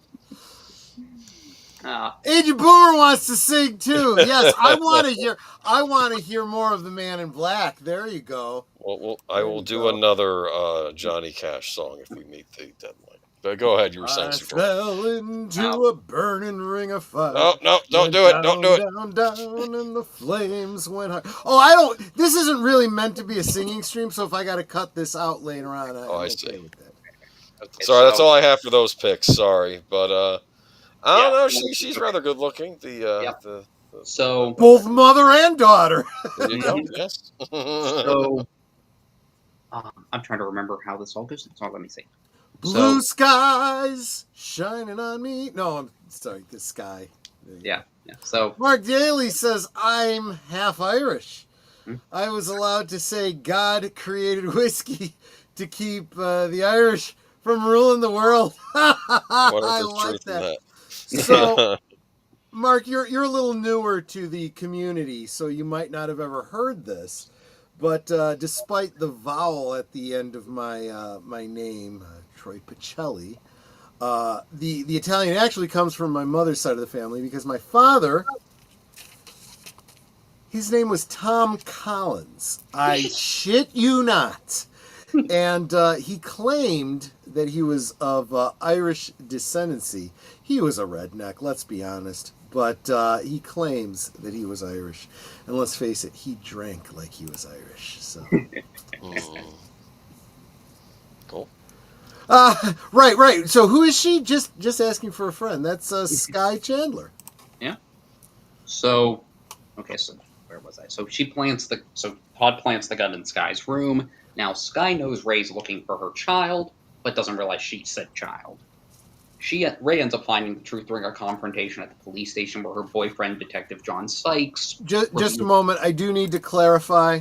I did say that my father claimed to be of Irish ancestry, which would make me half Irish. However, there is question whether that is actually true or not. I don't know if you know this about Americans who claim to be Irish, but there is this tendency for people from the South of nondescript European descent to claim to be Irish with no evidence that they have any Irish lineage. Gotcha. Let's face it, I don't speak the Gaelic, so I wouldn't qualify anyway. I trust what my mom said. Because, see, my grandfather's Scottish, my grandmother was Welsh. See, you literally know that you are 1/4 Irish specifically because you know who your grandparents were. I can't lay that claim, so. I was going to make you a dirty joke right there about something else being laid, but I'm not going to. You did not have enough alcohol to make dirty jokes, my girl. We had a QB named Todd Collins. I called him the toast of the town. I like that. Do you know Tom Collins? Well, like I said, my dad's name was Tom Collins. And I have had the drink. Not terribly fond of it, but sorry, let's continue. John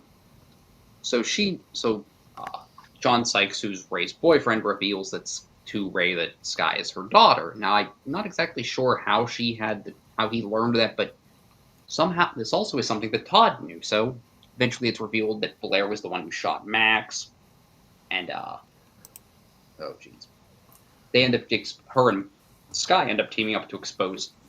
Sky and Max team up to expose Todd and Blair for their actions. He ends up drugging Blair, making it look like they slept together, something that sends Todd into a rage, and he says, "Hey, you shot Max. Oh, and by the way, Sky, Ray's your mother." Yeah. So Adam shows up in Landview, and he confirms the truth. Sky says, "Okay, well, you're my mother. Well, who's my father?" She's all like, "Nah, I don't want to talk about it."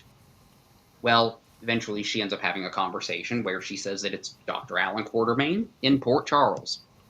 So the two of them end up going there just as him and his wife Monica are renewing their vows.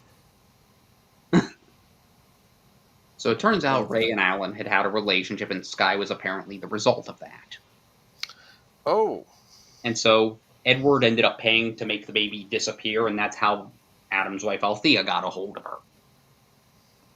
And Alan is elated to discover he had another child. The rest of his family, not so much, except for his son AJ, who him and Sky end up bonding because they're both alcoholics who both get into trouble. The Horror King says, as an Irishman, we treat everybody equally. We hate all you fuckers. I embellished that one a little bit for you. So, let's see. Well, eventually, about 2 years into this storyline, it's revealed that Sky isn't actually Alan's daughter. It's Tracy that actually revealed the truth of that. And this is where the story kind of ends.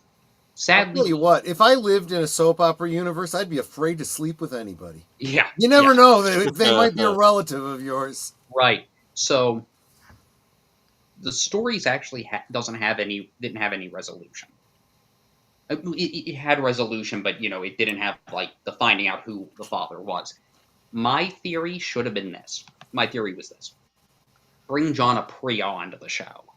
Now, he played so like I mentioned, Felicia Gallant, her daughter Lorna. He was the father of Felicia's daughter. Horror King says good night, all. Good morning, Horror King. Take care. Anyway. So yeah, my theory was bring him onto the show.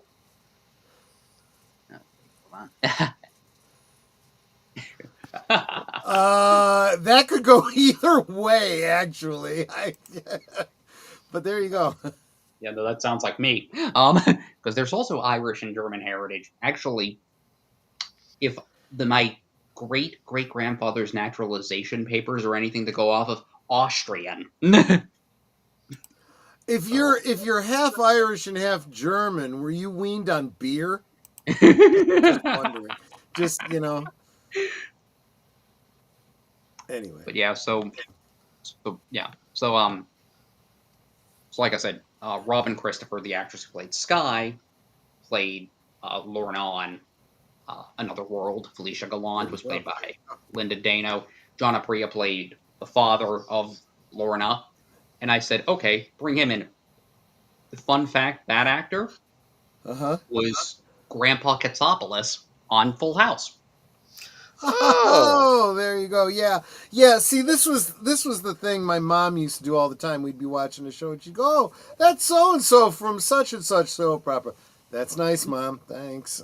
I did that once. I was watching One Life to Live, and the second actor who played Clint was Jerry Verdorn. He played Ross Marler on Guiding Light. And my mother didn't watch One Life to Live. But she walks right into the living room and she goes, "What's Ross doing on this show?" Yeah, no, my mom was, at this point, she was like completely nonplussed. She's like, "Which show are we watching?" "Oh, okay, so this isn't so-and-so." "Oh, it is so-and-so, so this is a crossover." Yeah. And so hold on. Let me say the fates of the characters. There's her and Jax on General Hospital. Nice. So this actually segues into the fates of the characters. So Sky would remain on General Hospital for the next, in 2003, the next 5 years. She'd marry and divorce. One thing I want to point out about this picture. So this is, if I'm not mistaken, this is the cover of ABC Soaps magazine. Mm-hmm. So there, back before the internet was all the rage, you used to be in the grocery store, and on your way out, you'd have your People magazine, you have your Weekly World News, whatever, and you'd have all these different soap opera digests. Yep. Yes. That one was called Soap Opera Digest. Mm-hmm. Exactly.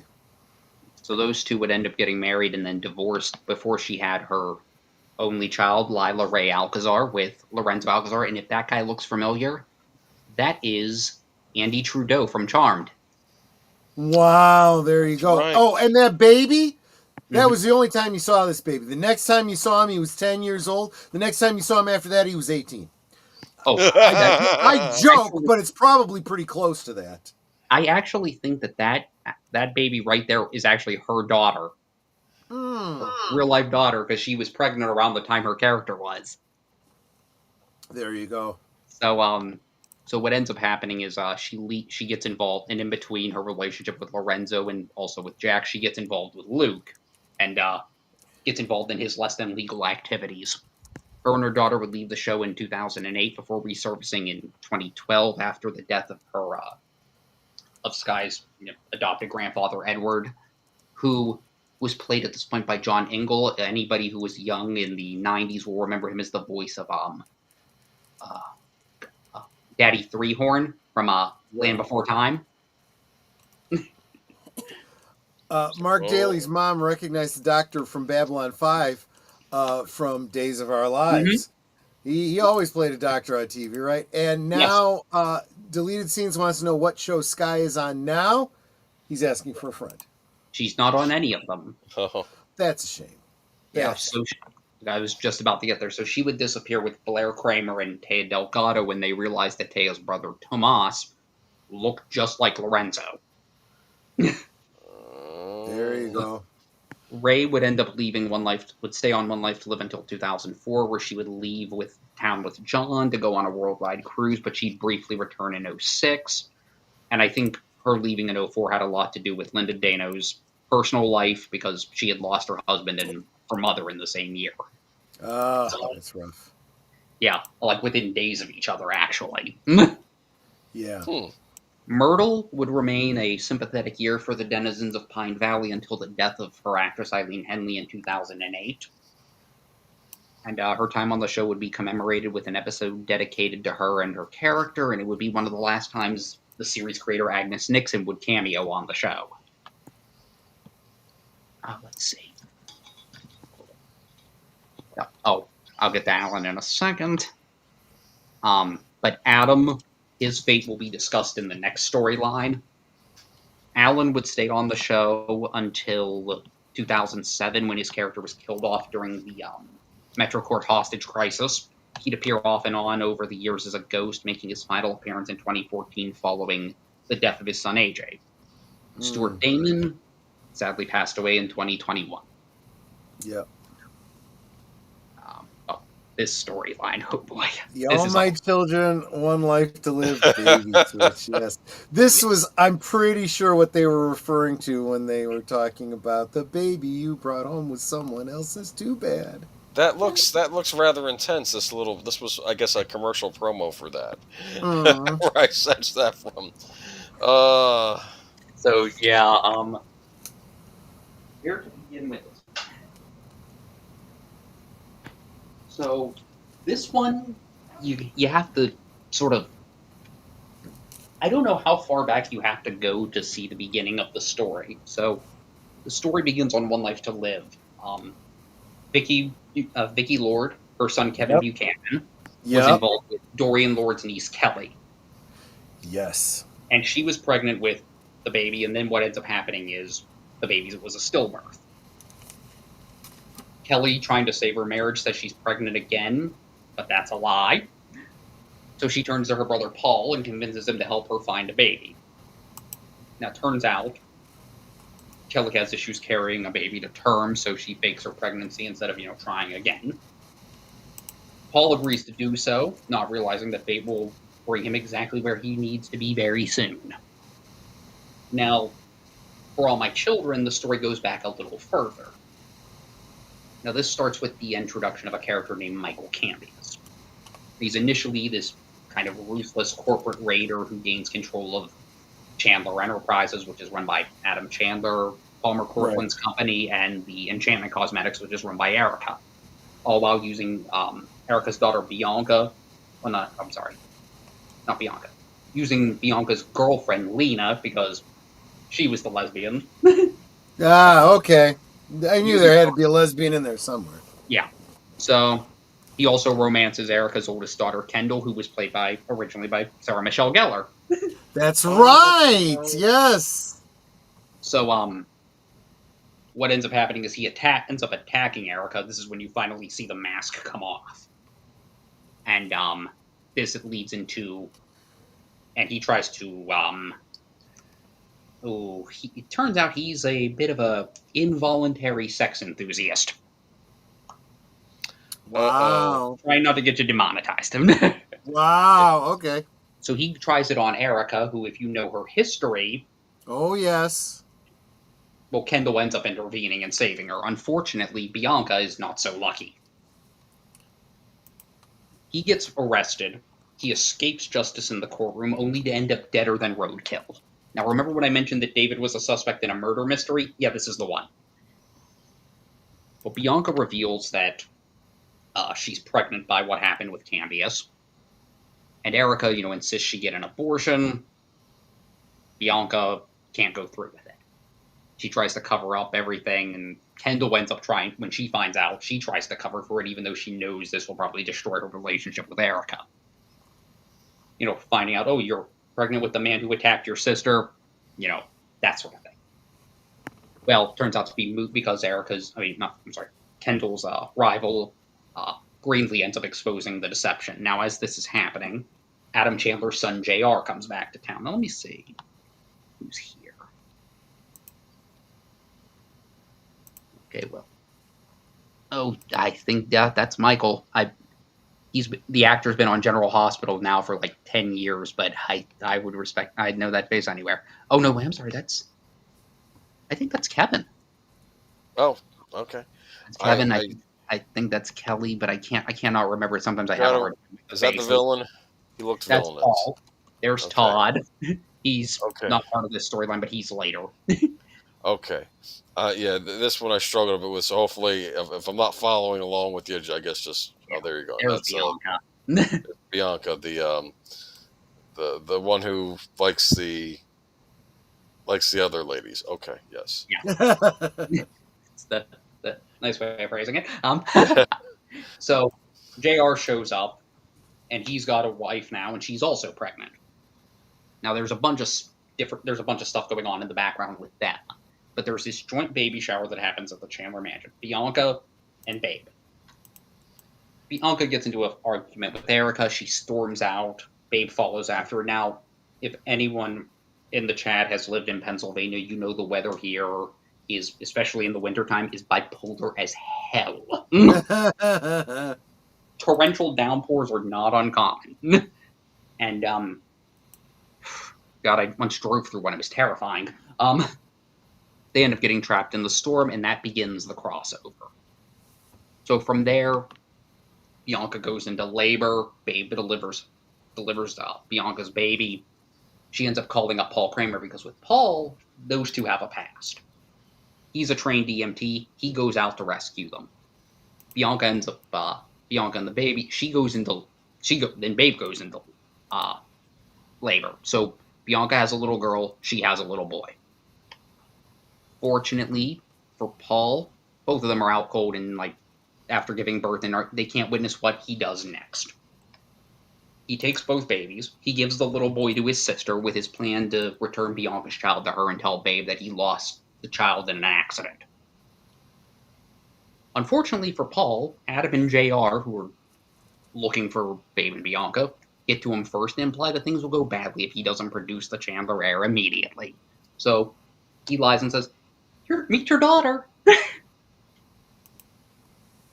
So while they're at the hospital, Bianca wakes up and tries to take her baby back, which leads to her getting into trouble because no one knows what's going on.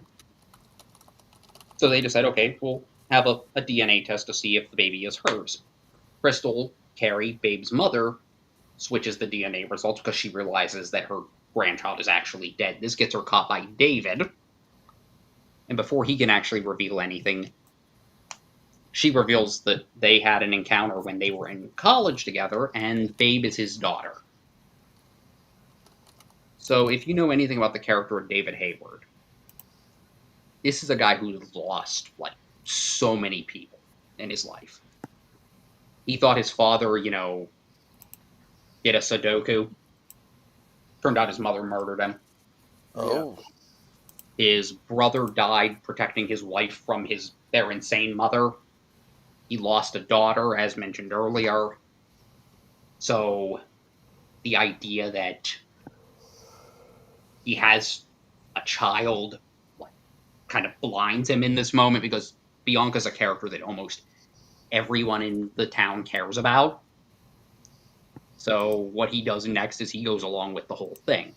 Erica ends up leaving town because she feels responsible for what happened.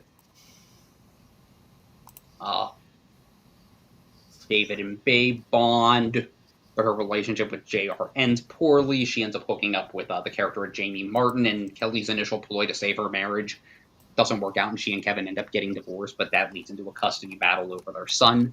Meanwhile, Paul is blackmailing everybody in Landview. And there's a serial killer going around, so things aren't going to end too well for him. Oh. So it's around this time that Babe finds out that her son is still alive and being raised in Landview. So let me see if there's anything changes. Okay, this was, I think, during the wedding / Babe and JR's wedding. And they were getting the baby baptized, and that's Bianca holding her daughter, thinking that it's her daughter. But it's not? Oh, it's Bianca's daughter, not Babe's. Okay.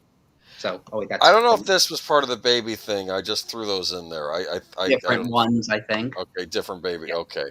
Yeah. There you go. Okay. So I'm trying to remember. So what ends up happening? Hold on.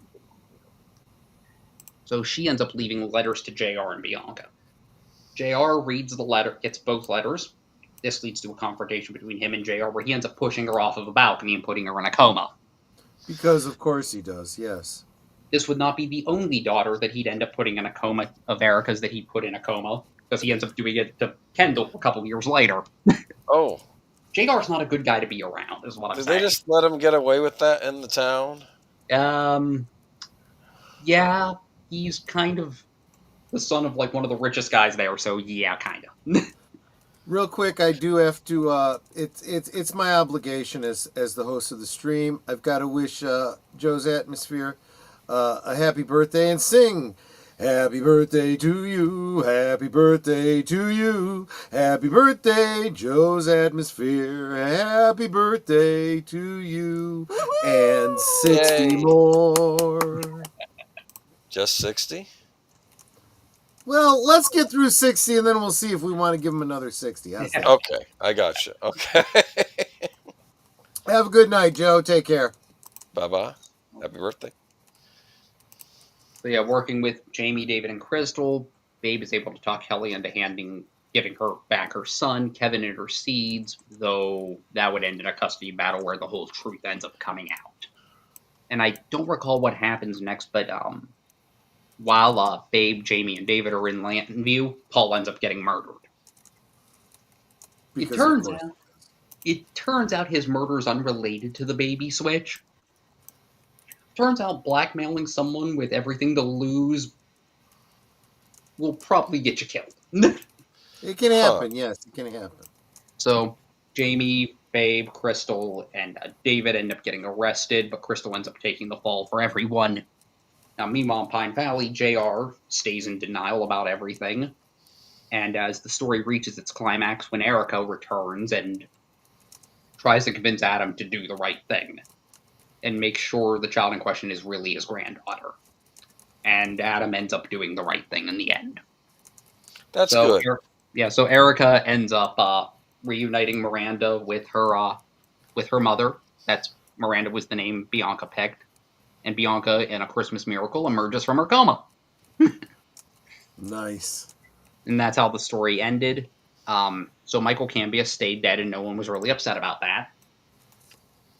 Bianca would end up leaving town in 2006, if memory serves, but she'd return off and on for the next couple of years before returning on a more permanent basis in 2010, remaining with the show until its 2011 cancellation. And then she'd come back for the revival, where she'd be a major character on that. Babe would remain on the show, her tempestuous relationship with JR remaining the highlight before the original actress leaves in 2007. The recast doesn't take, so they kill her off in 2008. David would leave the show in 2006, only to resurface following Babe's death in 2008. and he began his revenge spree against the Chandler family, a storyline that would continue for much of his time on the show. He'd remain on the show until its finale in 2011. He'd also return in the 2013 revival. Crystal's time in prison would be brief, but it would also begin a new mystery involving the character of Di Henry, whom everyone believed was the resurrected Dixie, who, if anyone remembers that character, Troy. Vaguely, yes.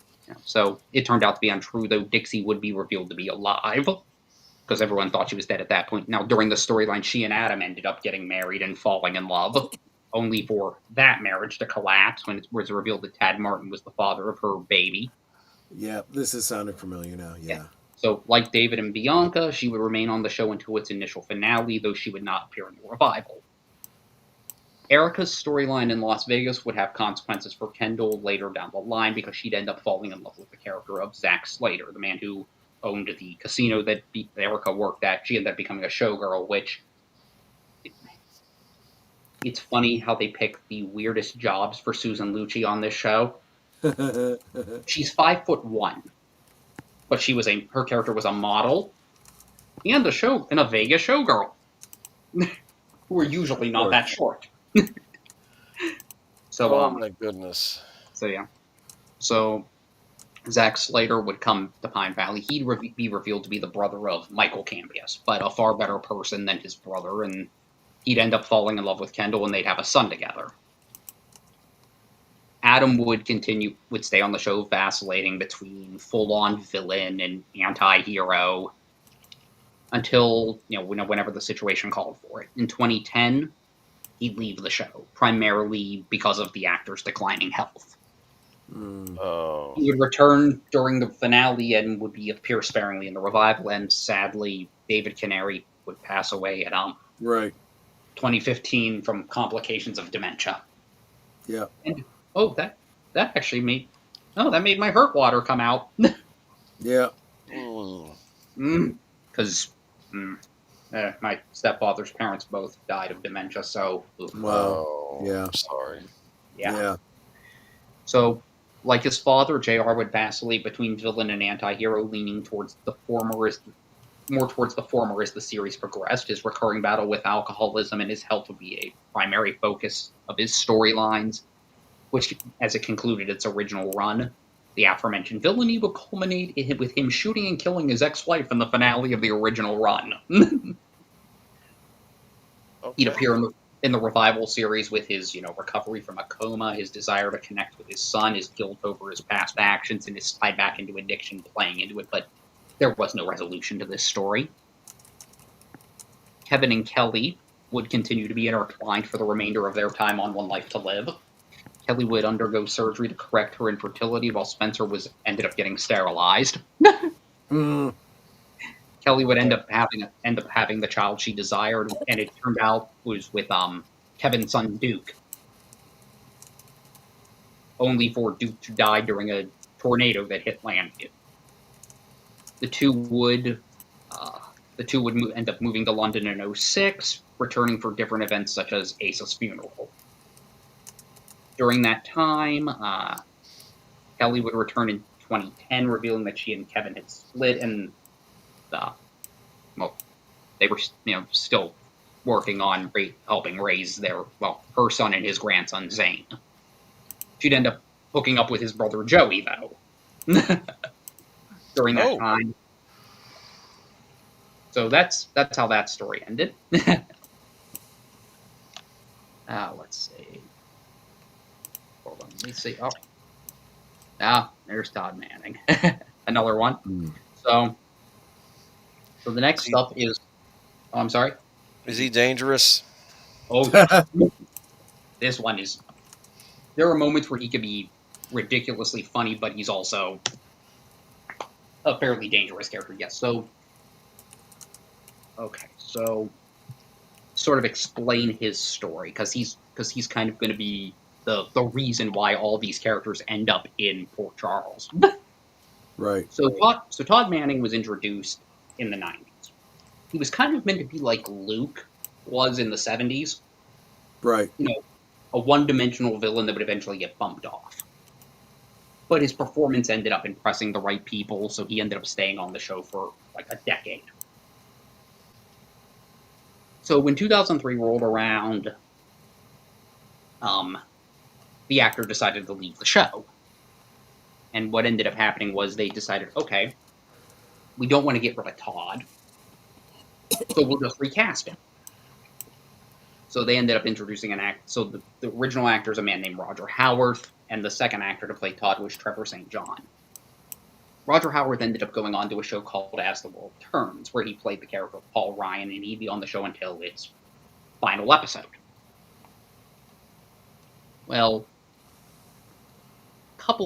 some time after that show ended, he's asked to come back to One Life to Live. And so he says, okay, who do you want me to come in as? And they said, Todd Manning. Wait, what? And he goes, but is Trevor St. John playing Todd Manning? And they said, don't worry about it.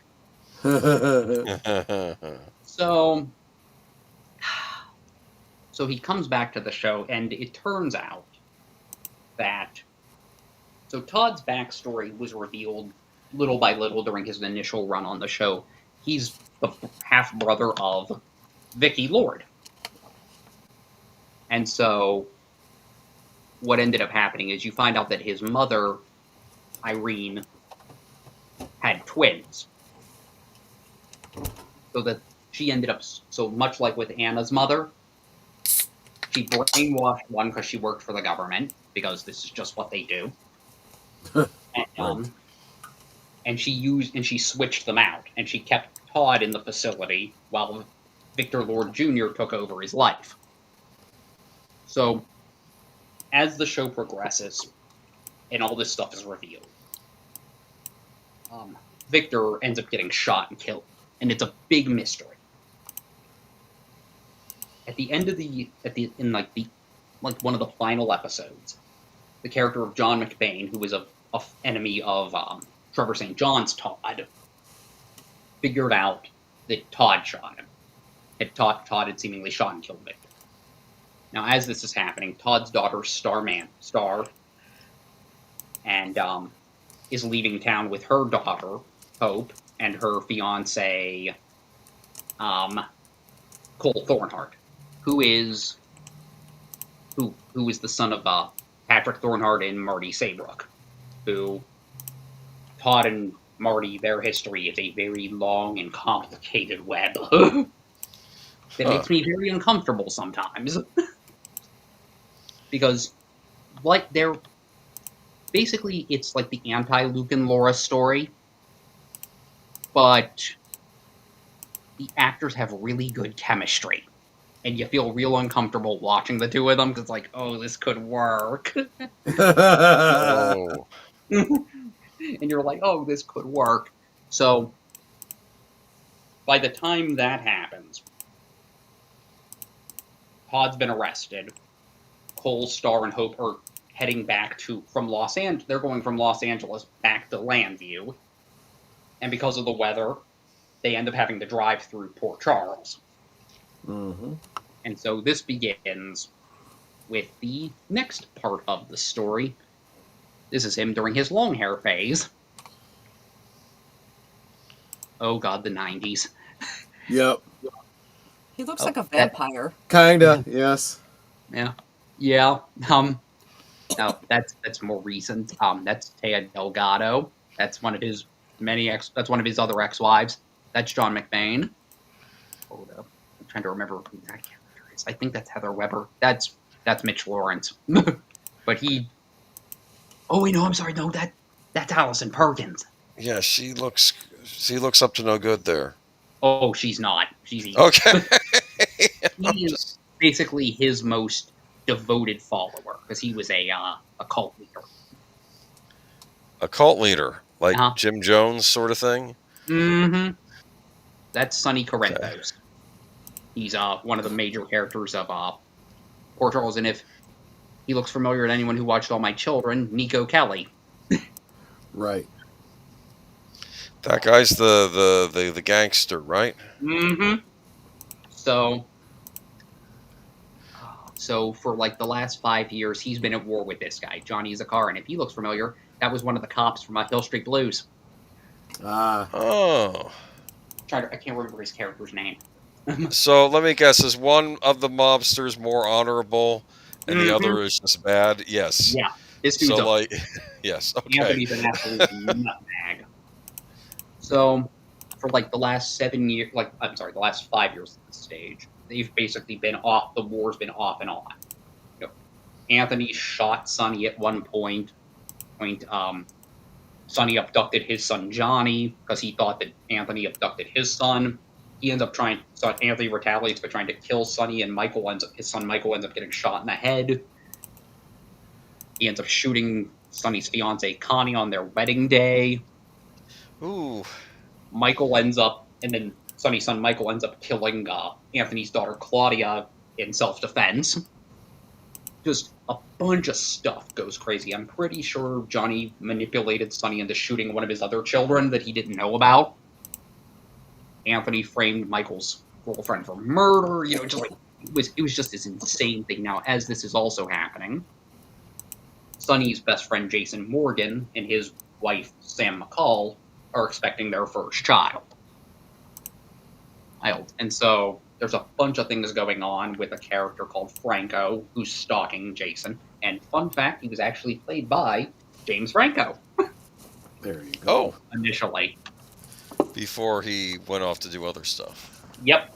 Well, no, actually, this was after Spider-Man. Oh.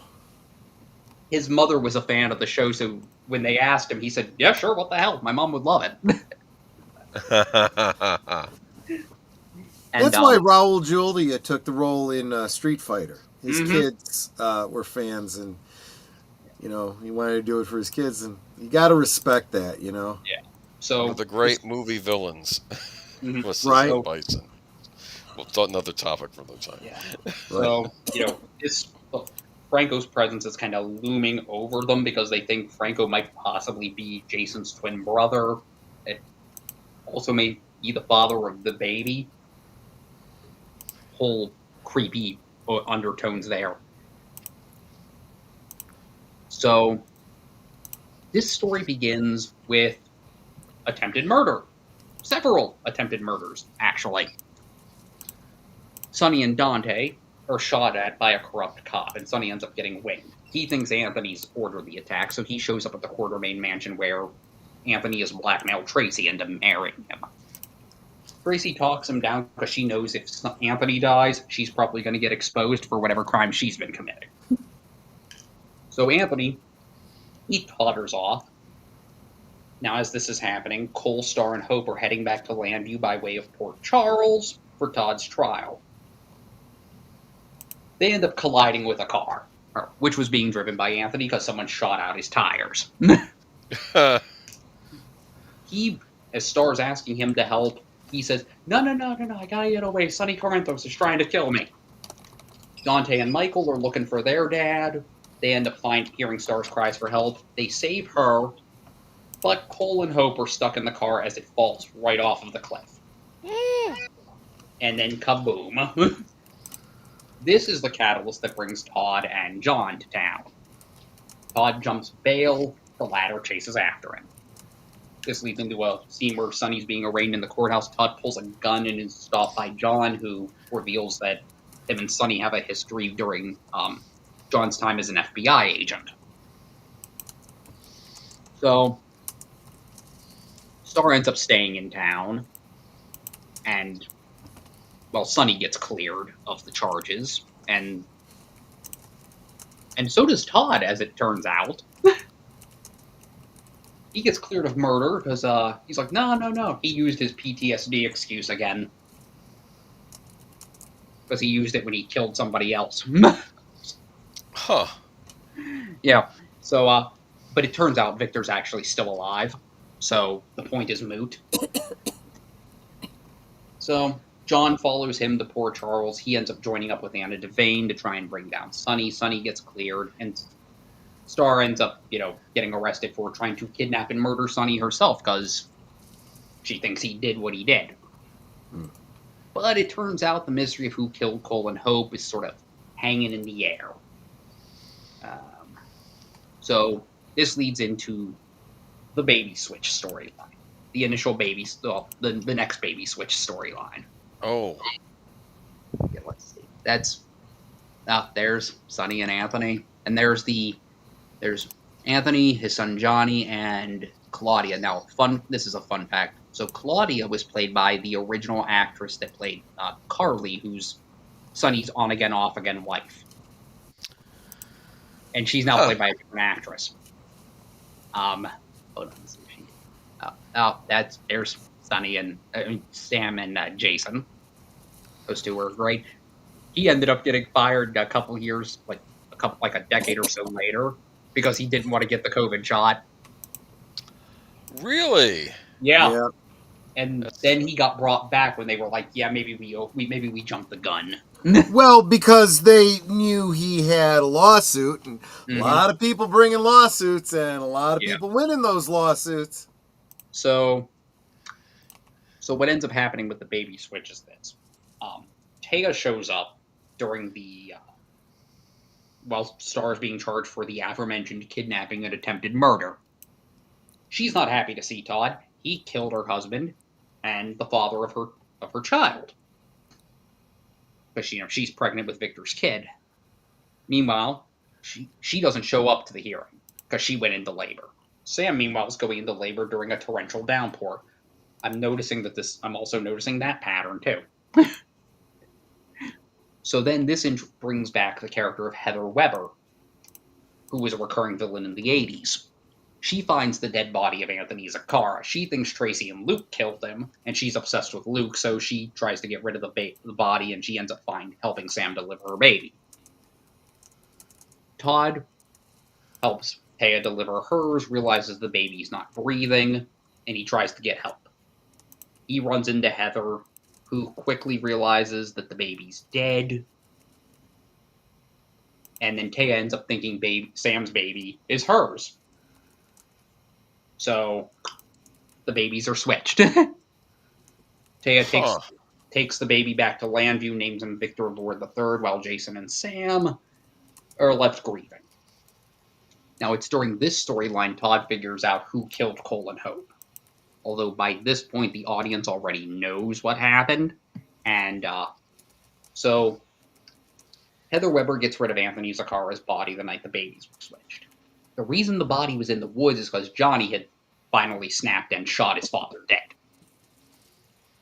And before he killed Anthony, he revealed that he was the one who tried to kill him that night.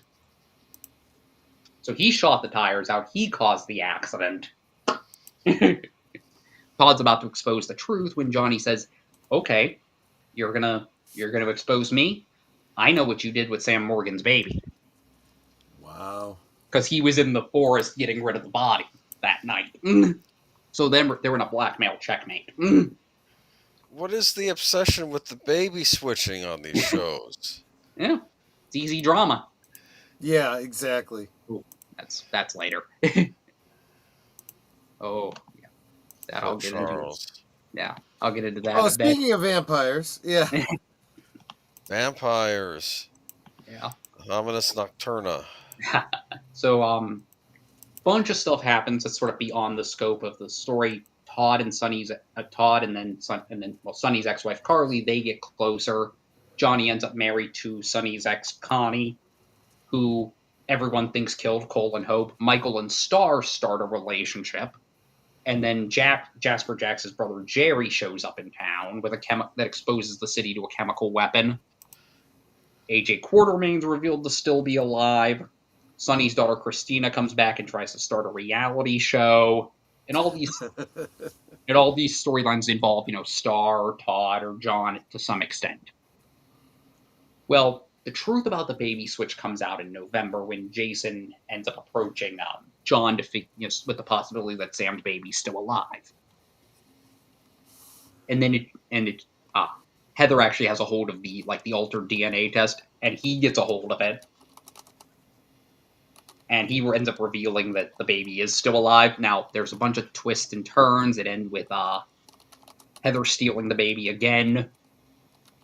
But he's reunited with his parents and gets his real name, which is Daniel. named for Sam's adopted brother who died during the encephalitis storyline. Daniel Edward for Sam's brother and Jason's grandfather. Portea, meanwhile, has to go back to Landview to start grieving again. Todd, meanwhile, foists all the blame onto Heather, who's notorious for being out of her mind. John is... I think it goes with the name Heather, right? Yeah. Yeah. Oh, and she was I'm played just by... Heather's, right? Yeah. She was played by Robin Matson. Janet from Another Planet. Oh. There you go. So John, meanwhile, isn't convinced, but he lacks the evidence. Meanwhile, Todd and Carly finally start their relationship, and everything seems like things are going well. Until New Year's Day of 2013. There's a car accident, another car accident. I think I have a picture of that. I think I have a picture of that accident. I could be wrong. I'm not sure. But, Oh, wait. Never mind. We're going too far. Never mind. Yeah. Forget it. Forget about the accident. Okay. So Star's about to let Connie go off a cliff, but that's when Johnny enters the scene and says, Connie didn't kill Cole and Hope. I did. Now, with all of that off of him, he goes, oh, and by the way, your father knew the entire time and said nothing to save his own ass. That's because he's responsible for the baby switch too. So Todd ends up faking insanity, which is something he's really good at, and spends time in the local movie hatch with Heather. Now, a bunch of stuff happens, which I'll get to, but eventually Todd ends up escaping again, slipping the noose again, and by convincing one of Johnny's associates to lie about his culpability in the whole thing. So he ends up leaving town, realizing he's burned nearly every bridge, and he gets a call from his daughter, Danny, who needs his help. So he leaves and briefly comes back to bring Star back to LA because a bunch of stuff is happening there that requires her assistance, and I'll get to that in the Fates. So this would be the last time we see Todd Manning on in daytime, but it wouldn't be the last time we see Roger Howarth on General Hospital. But like I said, that's later. So as the New Year's beginning and Todd is locked up in the mental institution, Lucy Coe comes back to town. Now, Port Charles was interesting because the way it started out, the title was sort of ironic. Like how General Hospital now focuses on the drama of the people of Port Charles. Well, Port Charles was going to focus on the hospital. Yeah, going back to that comment from Deleted Scenes. Remember when General Hospital used to be about doctors? Yeah, and so that's how it all started. But eventually, it adopts this sort of American telenovela quality to it. Each arc is a book. Each episode is a chapter. And eventually, it changes in format and turns into Dark Shadows. I have no problem with that. Yeah, vampires, werewolves, doppelgangers, vampire hunters, fallen angels. It worked for, Dark Shadows. Mm-hmm. Ghosts. So, let's see. Oh wait, that's Cole and Hope and no, that's Cole and Star in a happier time. on One Life to Live, but vampires. So yeah. So against this backdrop, we're introduced to the character of Rafe Kovich and his soulmate Allison Barrington, as well as their vampire nemesis Caleb Morley. In the finale, Allison discovers she's pregnant and that Caleb was the father because she slept with him to save Rafe's life. And that cliffhanger goes unresolved for like a decade. And as time goes by, the resolution becomes less and less likely because it's been removed from the canon of General Hospital. So, since they now have the actors who play, since they now have the actor who played Caleb on the show, they decide, hey, you know what would be fun? So the character of Lucy Coe, who was a character introduced in the 80s and was a major character on Port Charles, was brought back to the show after a decade. And they start integrating the lore back into the series, and she was a vampire hunter during that time period. She sees John McBain, sees him interacting with Sam McCall. The actress who played Sam McCall, Kelly Monaco, played Livy Locke on the show, and Livy was her stepdaughter. So she thinks Caleb's and her are like, he's going near her, so she goes after John. She also confuses Duke Lavery with a character named Joshua Temple, because the actor who played Duke was on the show as that character. This leads to the return of her husband Kevin Collins, who explains that his ex-wife is delusional. So she ends up in Ferncliff with Todd and Heather.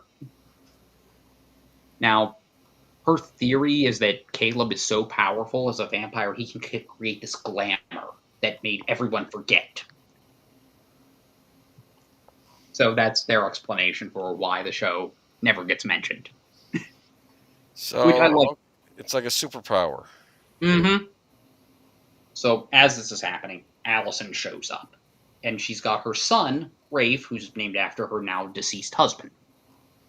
And just as they're talking, Allison gets stabbed with a silver-tipped arrow by Caleb. John shows up, sees Rafe standing over the body of his mother, thinks he did it. He says, no, you did it. And so everybody's got fingerprints on the weapon. John puts 2 and 2 together and thinks there's someone masquerading as him. So he's like, okay, we're going to figure out what happened. Now, Todd, Lucy, and Heather end up escaping Ferncliff during a power outage, and they end up running into Caleb. And then as Caleb realizes, hey, wait a minute, you're not Livy, you're someone else. This leads to him attacking Heather and trying to take Danny, while Todd is like, oh, no, I am not getting arrested again for this kid. You're not taking him. Caleb, meanwhile, murdered a source that was going to give John information. Everyone ends up getting arrested while Caleb gets away. So the truth about Caleb was he's actually a man named Stephen Clay, a musician with a vampiric stage alter ego, who went crazy when his wife died in a car accident. And he killed people, using scissors and prosthetic vampire fangs. So he's not an actual vampire. So they think. Okay. So, Sam's sister Molly ends up helping them escape. Sam and Danny get abducted by Caleb. During the fight, John, seemingly kills Caleb with the silver-tipped arrow. Rafe, John, and Lucy are hailed as heroes for stopping a dangerous killer, but Lucy wants closure, so she goes to the morgue, and she talks with the medical examiner. And she notices the ring that Caleb had was missing. Medical examiner says, I've got no idea what you're talking about. As Lucy and Anna depart, it turns out that Caleb had used the glamour to make it seem like he was dead, gets up off the slab, and just disappears into the night. Now, here's what happened. Next. The production company called Prospect Park owned the rights to One Life to Live and All My Children. I mentioned the revival a bunch of times with certain characters, and that meant ABC couldn't use them anytime in the future. So the actors had to leave the show and then come back as different people. And so, hold on, let me go through that. That's the scene with Sonny and Todd where they were the confrontation in the courtroom. Courthouse. Yep. There's Heather. Crazy She's lady. a little wackadoo, right? Yeah. There's Jason and Sam and little Danny. Okay. Funny enough, there's Carly and Todd, doing stuff. Now there's Lucy. That's Allison. I liked her. But yeah, She's trouble. she was the vampire hunter. She was actually married to the guy that played Roman on Days of Our Lives. Oh. In real life. Now there's Sam and John, and then there's Caleb trying to turn her into a vampire. So, yeah. Oh, Kevin Collins. That's the one character. I'll get to him. So Sonny, he's still on the show and remains an integral part of the main storylines of the series. Michael Corinthos, his son, adopted son. His actor ended up leaving the show in 2025 after playing a part on the show for over a decade. The character's been recast and is still a major player. Todd, as mentioned, would end up leaving the show, but Roger Howarth would end up returning during that same time as he was on One Life to Live in General Hospital simultaneously. He would end up playing the character of Franco, James Franco's character originally, where the truth would come out that he's actually the son of Scott Baldwin and Heather Weber. He ends up having a fairly popular romance with the character of Elizabeth Weber before his character was killed off in 2021. He was then came back again as the character of Austin Gatlin Holt, a Quartermain cousin, before exiting the show in 2024, ending his near 30-year affiliation with ABC. Star, let's see, Kevin, he's later in the series, but hold on. Yeah, so there's Todd. That's Danny. That's his. I'll get to Rafe in a second. Rafe Jr. I should say. Oh, that's one of Sonny's grandkids. That's another character. That's Christina. That's it. That's all I got. Yeah, sorry. It's all right. So, There you go. Star would leave Port Charles for the same reasons as Todd, ending her relationship with Michael over the phone. It's heavily implied that Cole and Hope had somehow survived and she was reunited with them in Los Angeles. While she wouldn't resurface on the revival of One Life to Live, Kristen Alderson, her actress, would take on the role of Kiki Jerome until 2015, where she decided to return to Pennsylvania, which is where she was originally from, most likely tied to her younger brother's cancer diagnosis. Though she'd continue her acting career, she's not been involved in daytime for more than a decade. And I will say this, if they brought her back, because they mentioned Erica Slezak's going to be on General Hospital, right? If they bring her back, it's going to be a lot less awkward, because her and the actor that played Michael dated. So, with him recast, it's not going to be as weird. Let's see. Okay. Like Todd and Star, John would leave Port Charles, resurfacing in Llanview, where he'd remain until the revival's cancellation. Also, like Roger Howarth and Kristen Alderson, he'd return as Silas Clay, Caleb's brother. Older brother, actually. Or younger, I can't remember, but they looked exactly alike. And he'd stay until the character got killed off, and much like Roger Howarth, he'd take on the role of a Hamilton Finn. He'd end up in a relationship with, he'd have romances with Hayden Barnes, Elizabeth Weber, and Anna Devane before he exited the show in 2024. Lucy still pops up on the show from time to time, but this was her last big storyline. She's usually shows up for the annual nurses' ball, but that's really all she does, though I think that's tied to her now late husband's battle with Alzheimer's. Sam would end up in a relationship with Jason's brother Drew, and gave birth to her second child before learning the identity of her biological father, Julian Jerome, remaining a prominent character on the show until Kelly Monaco's exit in 2024. I'm noticing that that's happening with a lot of actors. Yeah. Kevin Collins is a recurring character due to John Lindstrom's work on other shows, and he remains but he's still on the show to this day, and is the current husband of Laura.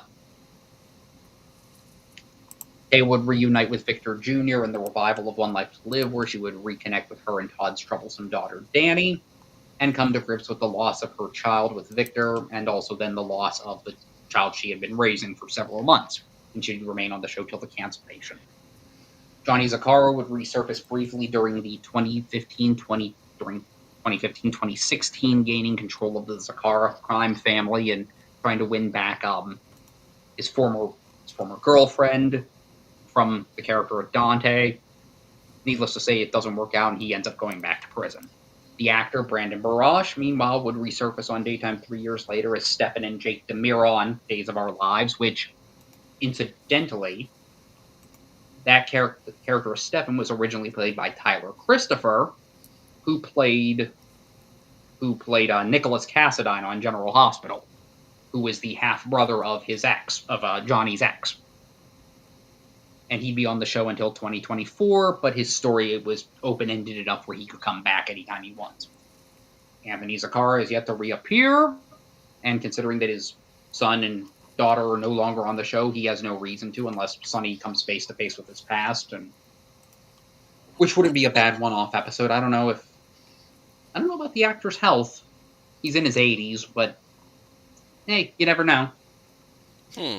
Rafe Jr. would end up in the custody of his uncle Silas and would meet his cousin Kiki before, but his time on the show would be very brief. He had an unreciprocated crush on Sam's sister Molly, and he'd be jealous over TJ, which then ends up in a car. He ends up being manipulated into causing a car accident that ends up killing someone, and he ends up developing a cocaine habit. Seems to be a trend. Yeah, he ends up dying. He ends up dying from the results of a car accident. And he hasn't really been mentioned since. Caleb has not been seen since his exit. And that's the and that, I think, is the end of the crossovers. There you go. Wow. There you go. So what have we learned?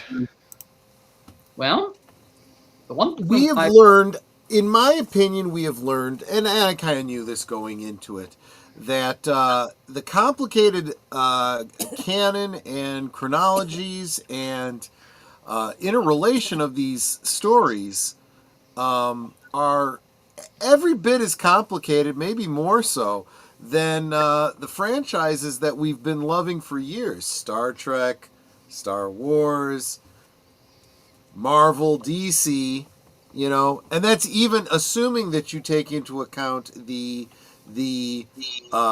comics and all the extraneous stuff. So I would argue that those of you that refer to people that are not into the sci-fi, superhero, and all that kind of stuff as normies, that's kind of not fair, because this is some pretty complicated stuff.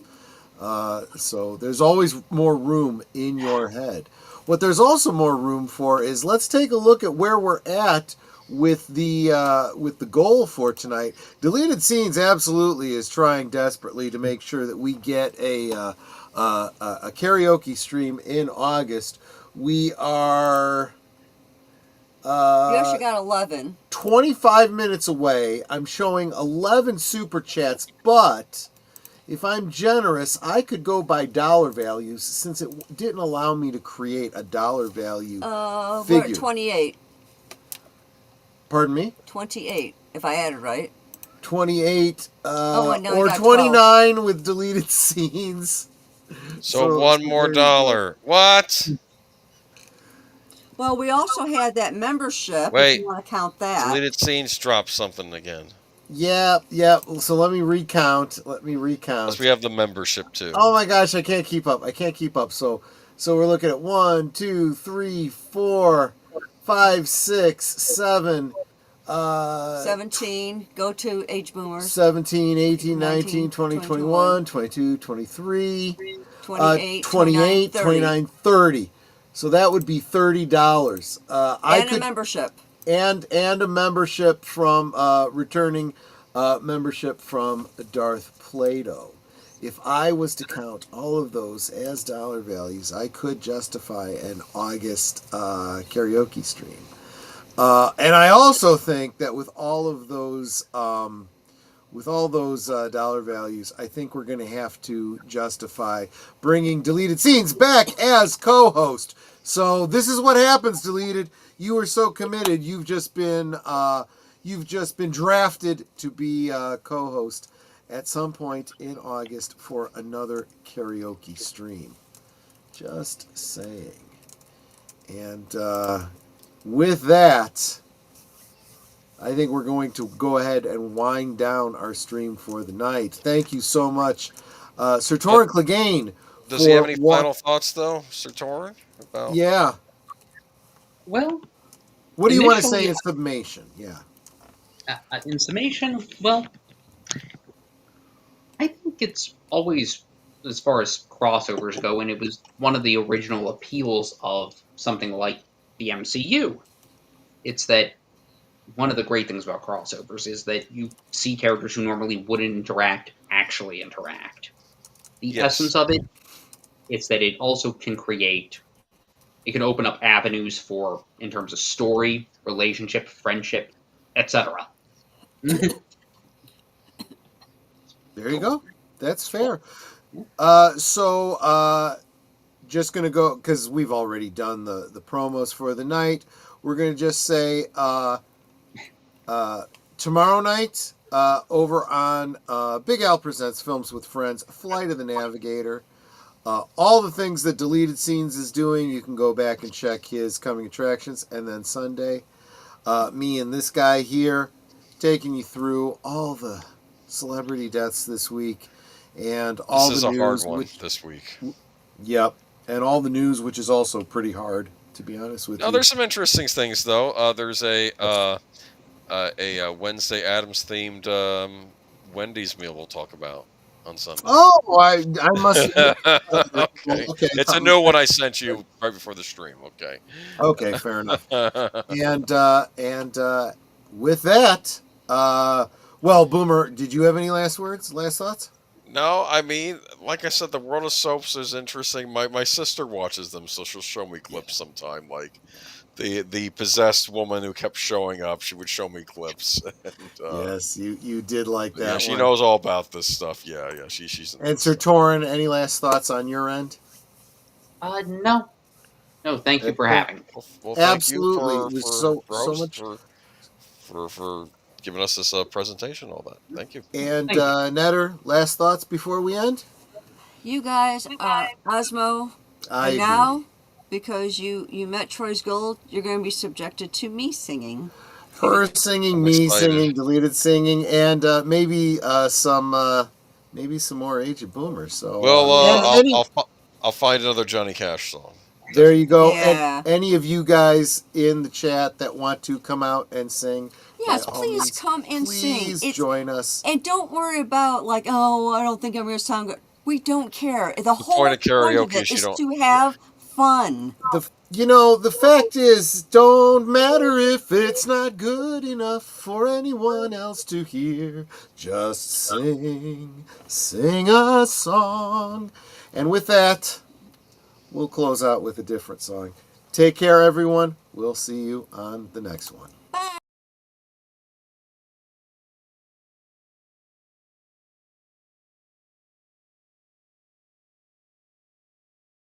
We don't get closing credits tonight. We're just gonna end the stream. It's a late one anyway, so that's fine. All right, cool. We're just gonna take ourselves out. I have 100+ song playlist, so I'm covered. Yeah. Yep. That's why I just keep the rotation, and then at the end of the night, we're at the end of the night. So guys, thank you so much. We'll